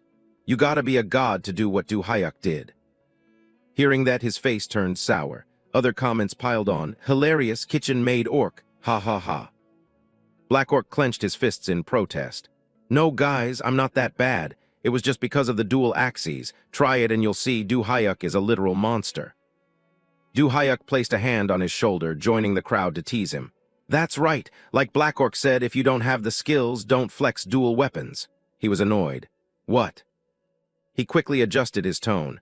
I'm not saying Black Orc doesn't have skills, but using dual axes. Well, I mean you need to practice more. Ahem." The comments kept crowding in. "Hilarious, what's the difference? How many times does he have to hear it before it sinks in? Black Orc, you have no talent. Talent crisis." Hearing this, Black Orc could only grit his teeth, tears streaming down from frustration. He decisively drew his sword. "This is too much. I can accept Du-Hayuk saying I lack skills, but you guys have no right to talk to me like that." Black Orc posed as if wanting to prove the crowd wrong. "This time I will earn Jorund's recognition using my main weapon." Everyone was still dismissive. "Switching to the sword and shield combo immediately. Shield plus sword is op-af. Without a shield, realistic mode is no different from hell." Du-Hayuk immediately cheered him on. "Wow, you can do it, Black Orc." Everyone sighed again. "Damn, the most half-hearted cheer I've ever heard. The most half-assed cheer in history right here. Laughing my ass off." An account named Cutso even added, "Feels like he's saying, let me see what other tricks you have." Black Orc growled, tears still falling. "Stop it, you guys are killing my vibe, I'm ready to fight." Disciple of Master Axeman spoke up fairly. "To be fair, Black Orc is still in the top 5 Valhalla players. Yeah, if it weren't for Du-Hayuk being too overpowered, Black Orc would be considered a big shot." Hearing this, his spirits finally lifted. "Right, finally someone acknowledges me." But roasting him is still fun af. Stop talking and just fight, Black Orc. He immediately got into a ready stance. Just watch, I'll prove I'm no less than Du Hyuk. I'll make you eat your words. Yorund lightly picked up his weapon, sneering. Done drinking your mother's milk and came back. Come on, new kitchen maid. From his position next to Du Hyuk, his figure vanished in the blink of an eye. In just a moment, Black Orc charged right in front of the NPC. I'll make you swallow those words immediately. Yorund stood completely still, not moving an inch. The comments rang out again. Oh shit, I remember seeing this scene somewhere, guys. Same old scene. Preview for next episode, Black Orc gets wiped. Black Orc charged at a terrifying speed, swinging a cold, sharp sword towards Yorund Hranfast. But the veteran Viking general managed to use his weapon to block the attack by a hair's breadth. Yorund sneered smugly, dropping words of contempt. Weakling, if you want to break my guard. Under the pressure from the block just now, Black Orc staggered, almost losing his balance. While speaking, the old man pulled his hand back into an iron fist. Then you must strike harder. The moment Yorund's attack arrived, he immediately went on high alert. Black Orc gritted his teeth, spinning and dashing past extremely fast, trying to use his shield to protect himself. However, he still couldn't react in time, and took the full force of a heavy punch right to the abdomen. Yorund smiled faintly, full of delight. Yeah, that's the fighting spirit. That terrifying power slammed straight into his stomach, causing Black Orc immense pain, his whole body staggering. Yorund grew even more eager, landing another blow. Now it's starting to get interesting. Then the veteran general raised his giant axe high. Let's have a proper fight. Instantly, the tip of Yorund's axe crashed down like a thunderbolt. Black Orc only barely managed to exhaust his strength, using the shield to block. He strained himself to stop the attack, accompanied by a desperate scream of pain. Regaining his momentum, Black Orc swung his arm hard, slashing horizontally with fierce determination.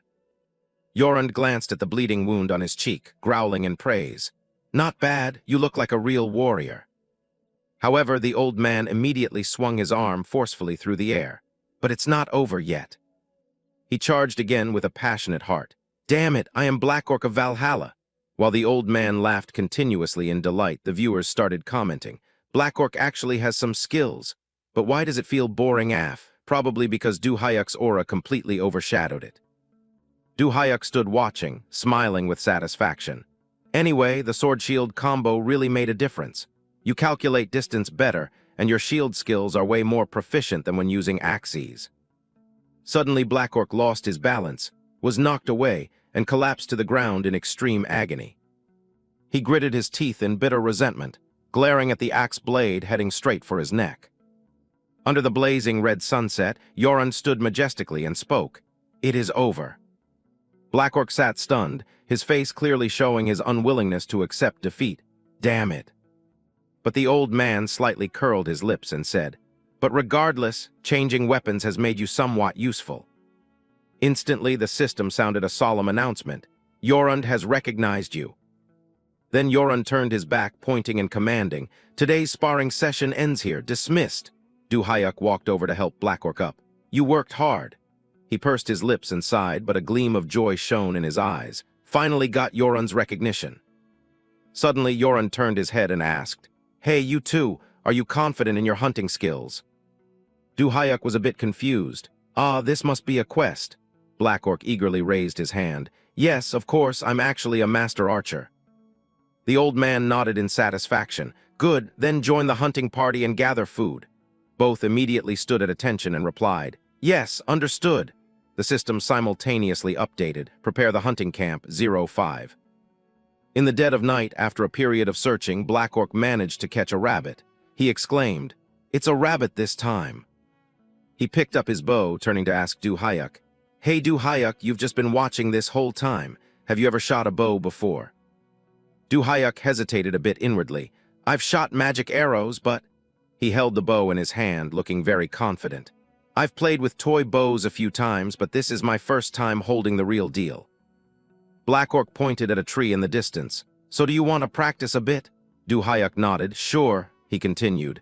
Try aiming at that tree over there. Instantly, he knocked an arrow and raised the bow to aim. First, control your breathing. Aim very carefully. He released the bowstring, the arrow flying straight ahead. However, the arrow completely missed, sliding past the rock next to it to everyone's surprise. Seeing this, Black Orc chuckled. "What was that? You missed." This made Du Hayuk let out an embarrassed "ah." A viewer commented, "If you've never shot before, it's hard to hit." Du Hayuk wasn't too disappointed. "That's true. I feel like if I try a few more times, I'll get the hang of it." Suddenly, Black Orc burst out laughing eagerly. "So even Du Hayuk has something he's bad at. Don't worry, let me teach you how to shoot a bow." He pointed at himself cheerfully. "After all, I'm the Robin Hood of Valhalla, Black Orc. Trust me, Du Hayuk, I got this covered." The chat mocked him. "Look at him getting excited just because there's something he's better at." "Yeah, but he also missed 3 or 4 times out of 10. Black Orc remained indifferent, replying, Hey, hitting that many is already peak performance anyway." Du Hayuk suddenly froze when he spotted a deer not far away. Seeing this, Black Orc shoved his hand against Du Hayuk's face, pushing him away. "Oh, a deer! Step aside, Du Hayuk." Very quickly, he aimed his arrow straight at the prey. "The bow is a weapon that requires time to master. It's time to show off my archery skills honed from Valhalla and medieval games." Having said that, Black Orc released the bowstring, the arrow tearing through the wind straight ahead. One shot, one kill. But the arrow embedded itself into a tree trunk instead of the deer. On the contrary, the deer was startled by the noise. Comments rolled in continuously. "Hilarious, missed by 80 kilometers. One shot, one kill, more like a heart-stopping miss." The deer is running away." Black Orc hurriedly got into position to aim again. "Wait." Meanwhile, the deer was extremely terrified, running for its life. He was about to yell, "This time, for sure," but Du Hayuk pushed him aside. "Forget it, step aside for me." He didn't need a bow and arrow. Using just his bare hands, he lightly threw his hatchet forward. Instantly, the deer took the hit, letting out a painful sound before collapsing on the spot. The viewers were astounded. "Did you just slaughter it with an axe throw? How did you do that?" Black Orc also had to bow in respect. "Wow, so epic." Looking at the dead deer, Du Hayuk laughed and replied, "It's not hard. Just predict where the enemy is moving and throw the axe there, that's it." The comments were utterly convinced. "Spot on, this guy is the boss of playing with axes. The correct way to throw an axe, just throw it and it hits." Du Hayuk slowly walked over to pick up his slightly blood-stained hatchet. Suddenly, the system displayed a notification. "Chain quest, ambush." This startled Black Orc. "Du Hayuk, the chain quest popped up." A group of Saxon soldiers was scheming to target the Viking fort. On the other side, a group of Saxon soldiers was secretly observing from afar. A group of Vikings moved out earlier. There are at most 10 enemies left here now. The leader ordered immediately, "Garrett, this is our chance. Quickly notify the captain." Garrett received the order and executed it immediately. "Understood. I will continue to observe them." System information. After receiving the report from the scout, the Saxon army decided to attack. An elite Saxon army was assembled. Among them, Carol, the army's elite warrior, spoke with fierce determination. "Those Viking scums are targeting our territory. Let's send them straight to hell." Emergency notification from the system. Enemies are targeting the fort. Both Du Hayuk and Black Orc fell uncharacteristically silent. The system continued. Return to the camp before the enemies arrive. Time until the ambush is 7 hours and 59 minutes. Du Hayuk gripped his weapon, his expression turning serious. "Looks like the real game has finally begun." A viewer commented, "If you kill them with an axe, I'll donate 5,001 for each one, deal." Hearing this, he became excited. "Deal. Thanks for the mission, my dual axe murderer bro." Black Orc urged, "Then let's hurry back. I know the way, follow me." Du Hayuk spaced out, asking blankly, go back where?" He answered innocently, "We need to return to the fort. The more we delay, the more Vikings will die." Du Hayuk held up a finger to stop him. "Can't we just block their path?" Hearing this, Black Orc was utterly stunned. He explained excitedly, "I mean, each one is worth 5,001. It'd be a waste to let the other Vikings steal those kills." Black Orc frowned deeply. "Du Hayuk, there are around 20 enemies in this ambush. Are you planning to take them all on with just the 2 of us?" Many accounts continuously donated. "Hilarious! This streamer's mindset is completely different from ours. But to earn 5,001 per kill, you can only use your axes. This guy wants to hog all 20 kills." Wow, this is getting interesting already. Du Hyuk nodded decisively. All right, then let's go. Black Orc couldn't believe it. Wait, hold on, are you really going to do it this way? Under the dim light of the crescent moon, an order echoed. Everyone, stay alert. Carol shouted to his soldiers. We are just a little bit away from closing in on the enemy base. Suddenly, something spun violently through the air. A Saxon soldier was immediately hit, falling to the ground in pain. Carol instantly realized the situation, warning the army. It's an ambush, be careful. Two figures appeared, one was Du Hyuk, the other was Black Orc. Vikings, there are only two of them. Carol cursed, idiots, what the hell can they do with just two of them? Meanwhile, Du Hyuk was already charging forward aggressively. Black Orc panicked, calling after him, Hey wait, you can't just charge in like that. The Saxon veteran general ordered, You must have lost your minds, everyone attack. The entire army surged forward following the command. Du Hyuk burst into arrogant laughter, first to attack, first to die. He threw his axe straight at a soldier, making him scream in pain. Without a moment's hesitation, Du Hyuk delivered a fatal punch that sent another one flying far away. He smoothly picked up a hatchet. Then he struck the poor soldier's neck hard, decapitating him on the spot. Another swung his sword forcefully, but Du Hyuk crouched low to dodge it. Die. He casually landed an extremely powerful punch to his face. Annoyed, Du Hyuk kicked another one, then used the momentum to punch him hard. Carol watched warily as Du Hyuk beat his comrades to a pulp without missing a single strike. Carol yelled angrily, You bastard, stop right now. A viewer spoke up, Hey Black Orc, what the hell are you doing? Can't you fight? Du Hyuk is taking on a dozen enemies by himself. Only then did he charge forward, replying gleefully, Ha, here I come. He leapt high, swinging his sword in a sharp slash. This time, through this elite warrior Carol, I'll prove my true skills. Du Hyuk swung his arm, slashing forcefully across an enemy's neck. Wow, already bagged 6 kills. He paused, his sharp gaze sweeping across the battlefield. So that's a hexakill. I wonder if Black Orc is doing his part well. On this side, Black Orc was struggling to defend against Carol's stormy attacks. He cried out for help with difficulty. Du Hyuk, help me. Seeing this, he hesitated and observed. Looks like you're still doing fine. Black Orc cried tearlessly as Carol relentlessly pressured him. Are you joking? Save me. The chat took the opportunity to roast him again. You're about to see the respawn screen? You can still breathe, take your time. Hilarious, Black Orc, you should at least be able to carry your own weight. Du Hyuk turned away, saying happily, Let me focus on whittling down the enemy forces first. Black Orc screamed in despair as Carol kept attacking furiously. You damn bastard. Right at this moment, an enemy unexpectedly rushed in for a sneak attack. Die. Du Hyuk frowned, slashing hard across his neck in an instant. After severing that guy's arm, he poured his strength into charging towards the remaining enemies to continue the fight. Du Hyuk took the initiative, swinging his axe and closing in on another soldier. His eyes flashed with a cold, sharp look, showing no mercy as he forcefully swung multiple times, fresh blood splattering in the air. The Saxon soldier panted in despair before his terrifying combat skills. Immediately after, he was decapitated instantly. The headless corpse flew powerlessly into the air, hands still tightly gripping the shield. Du Hyuk on this side followed up with another horizontal slash, his explosive power radiating a blinding light. Holy shit, Du Hyuk is wiping them out all by himself. He stood among the scattered corpses, breathing a soft sigh of relief. Behind him there were still 6 soldiers on high alert. Only 6 left, huh? They suddenly froze, letting out sounds of fear. Why are these NPCs scared? If I were those soldiers, I would have pissed my pants too. Du Hyuk also couldn't help but wonder inwardly. It's just a game, can NPCs really feel fear? He initiated the teasing. Hey, are they really planning to run away? Carol was still slamming hard against Black Orc's shield. Seeing his side situation like this, he shouted, What are you doing? Don't panic, keep fighting.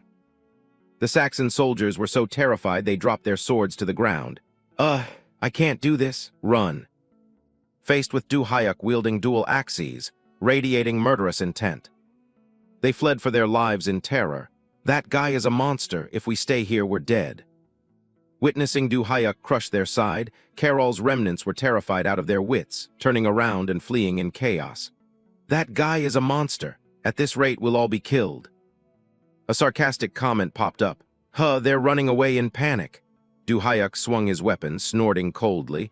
"I can't let them escape that easily." The axe in his hand was thrown with terrifying force, tearing through space into a bright streak of light. One guy took a direct hit to the head, collapsing on the spot. The comrade next to him witnessed this horrifying scene, and his jaw dropped in terror. That soldier was frightened out of his wits, only able to scream tragically, "Ah, ah." But the very next second, it was his turn to fall after just a single strike. The comments competed to praise him. "Wow, one shot, one kill? Yeah, thought you could escape. Dream on, haha." Someone curiously asked Du Hyuk, "You don't have an axe anymore, how are you gonna catch them?" Du Hyuk calmly pulled out the arrows tucked in his pants leg. "Phew, let's try using the bow this time." Another comment expressed surprise. "Huh, using a bow, so the axe mission ends here." He calmly drew the bowstring tight, his vision highly focused straight ahead. "No, I've got it all planned out." The moment the arrow left the bowstring, someone again offered a disparaging remark. "But your archery skills are terrible." Sure enough, the arrow grazed past and almost hit the leg of a soldier running madly. That soldier startled and screamed, causing many to rush in and mock. "Ha ha ha, see? Sai, what are you doing? Where are you aiming, dude?" Du Hyuk looked back at the hand holding the bow, muttering to himself, Now I'm starting to get the rhythm." Du Hyuk once again drew his bow, aiming at another soldier. He declared loudly, "Gotta aim properly this time." The comments started jeering. "Ha ha ha, just give it up, bro. That's not how you shoot a bow." Du Hyuk released the string, the arrow tearing through the wind. One down. The arrow flew swiftly, piercing the thigh of the soldier running for his life. He hissed in pain. "Gah!" A comment expressed curiosity. "Oh." Du Hyuk continued to draw his bow and aim, affirming with certainty, "Just aim for the legs like this." The next arrow pierced the soldier's other leg, making him howl in pain. "Gah!" After that, a series of soldiers all suffered crippling hits from Du Hyuk, the comments buzzing with guesses. "Don't tell me this is scripted, bro. How is he hitting so accurately?" Yet another arrow buried itself into another soldier's thigh. Someone commented in awe, "Insane, you can actually do that." Right as the exhausted soldier collapsed due to injuries, Du Hyuk silently closed in from behind, swinging his axe to finish him. That soldier panicked, turning around to beg in despair, "Please spare my life." Du Hyuk coldly swung his axe to send the soldier off, saying, "Then finish it with an axe and it's done." Radiating murderous intent, he turned his head to look behind. There, a white-haired guy was crawling on the ground, groaning in agony. Seeing Du Hyuk preparing to approach, the white-haired guy fearfully backed away in terror. "No, don't come over here."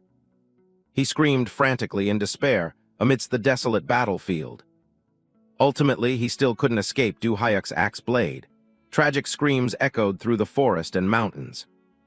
He looked at the bloody corpse on the ground, commenting calmly, "Pretty easy." The comments pressed with questions. "You're saying you mastered archery after just a few shots? Sounds absolutely unreal. Jumong reincarnated, guys, oh my god." Someone curiously asked him, "But you were shooting terribly just a moment ago, how did you get so good?" Du Hyuk raised an eyebrow and replied, "Archery, just try shooting a few times and it naturally gets better." Netizens joked and flattered. "The master always says it's super easy, just do it and it works. Spot on, haha, brand name quality is just different." "Exactly." Du Hyuk gripped the axe tightly, his gaze hardening. "Now there's only Carol left." As soon as he turned around, he saw Black Orc being pummeled by Carol's sword. He struggled to use his shield to block, roaring Du Hyuk's name. "I'm dying a slow death over here. Du Hyuk, don't just stand there and watch." Carol furiously swung his sword down at Black Orc's position. "Where are you looking?" Black Orc nimbly rolled to the side to dodge by a hair's breadth. "Ah." A comment popped up mocking him. "Ha ha ha, he's eating a mouthful of dirt." Du Hyuk commented somewhat blankly. "Oh dear, rolling like that is poor technique." Carol gritted his teeth, swinging his sword decisively.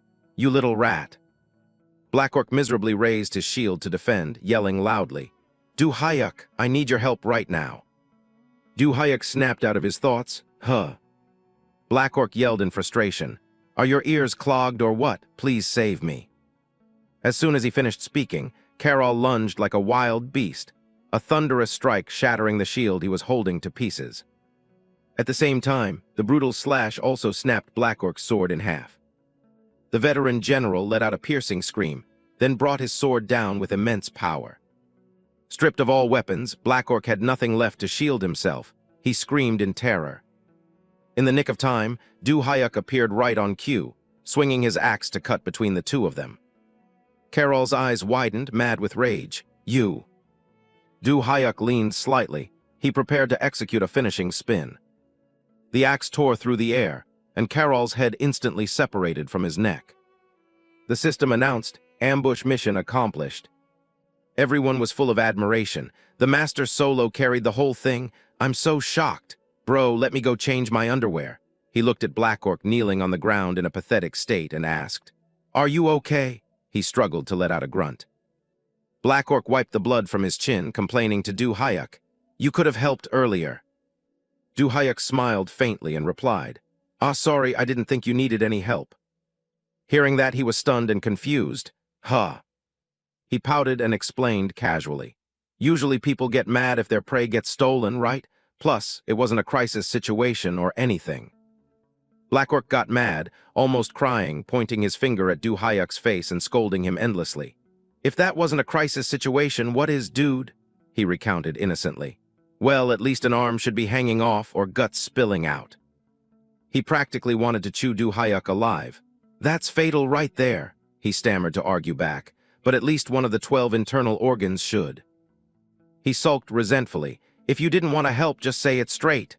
Right at this moment, from a distance, the silhouettes of 3 muscular men ran towards them, shouting loudly, "Gunnar!" Black Orc recognized the familiar tone and turned his head in surprise. "Huh, Yorund." Yorund Ranfast rushed over. He didn't care about Black Orc at all, even shoving him aside. "Move." Yorund gripped Du Hayuk's shoulders tightly, asking anxiously and repeatedly, "Are you okay? Are you hurt anywhere?" He replied awkwardly, Yes, I'm fine." Poor Black Orc, injured and abandoned, called out tremblingly, "Ouch, ouch, ouch, Yorund. What about me?"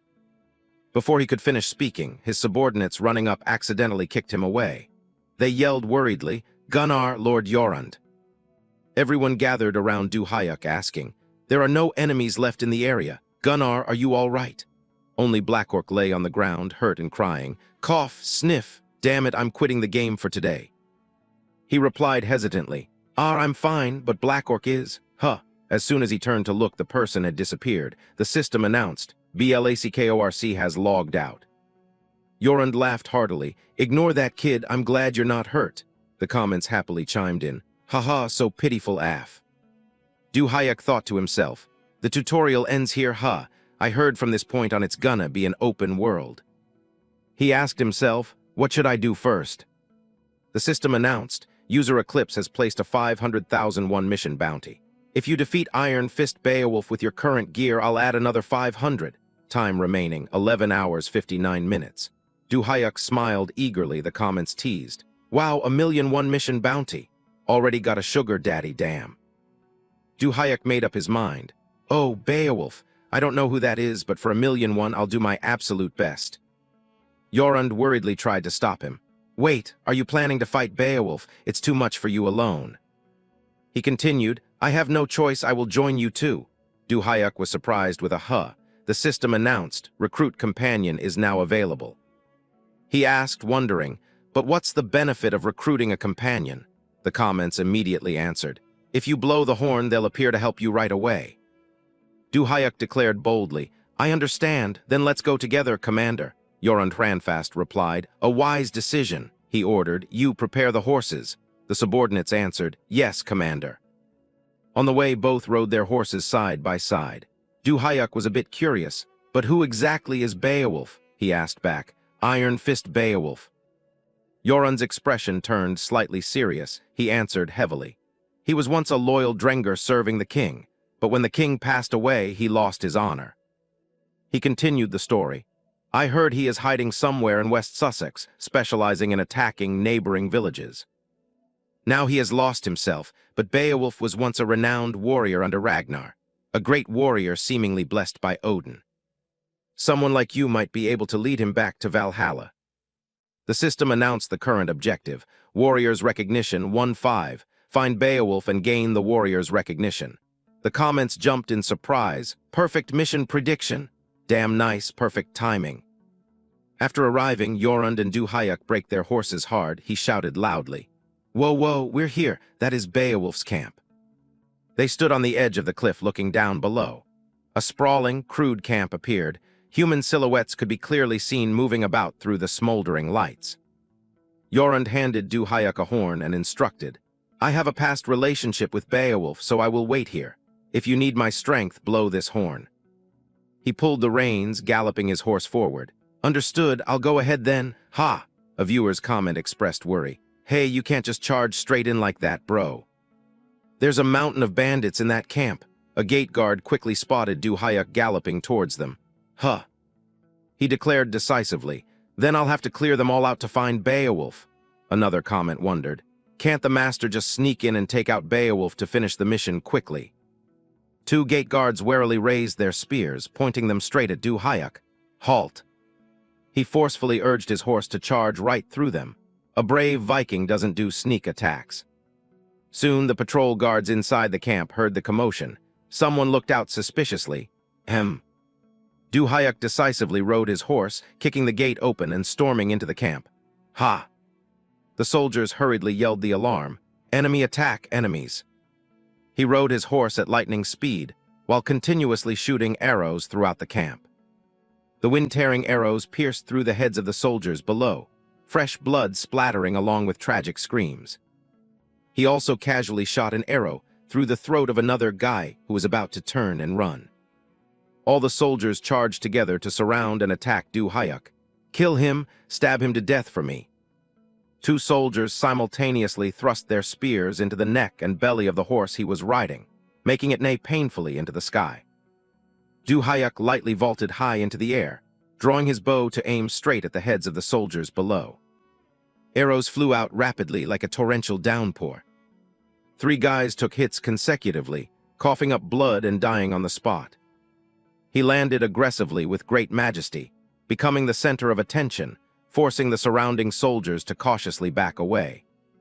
Duhayak glanced slightly at a soldier sneaking up behind him. The vanguard soldiers screamed orders. Damn it, raise your shields. Duhayak sneered with full arrogance. Shields, in that case. He casually dropped his bow to the ground. Let's put away these cowardly weapons to save the trouble. Duhayak gently picked up his dual axes, slowly speaking up. From now on. He pointed his axes at the soldiers in front of him, boldly declaring, I will wipe you all out with these dual axes.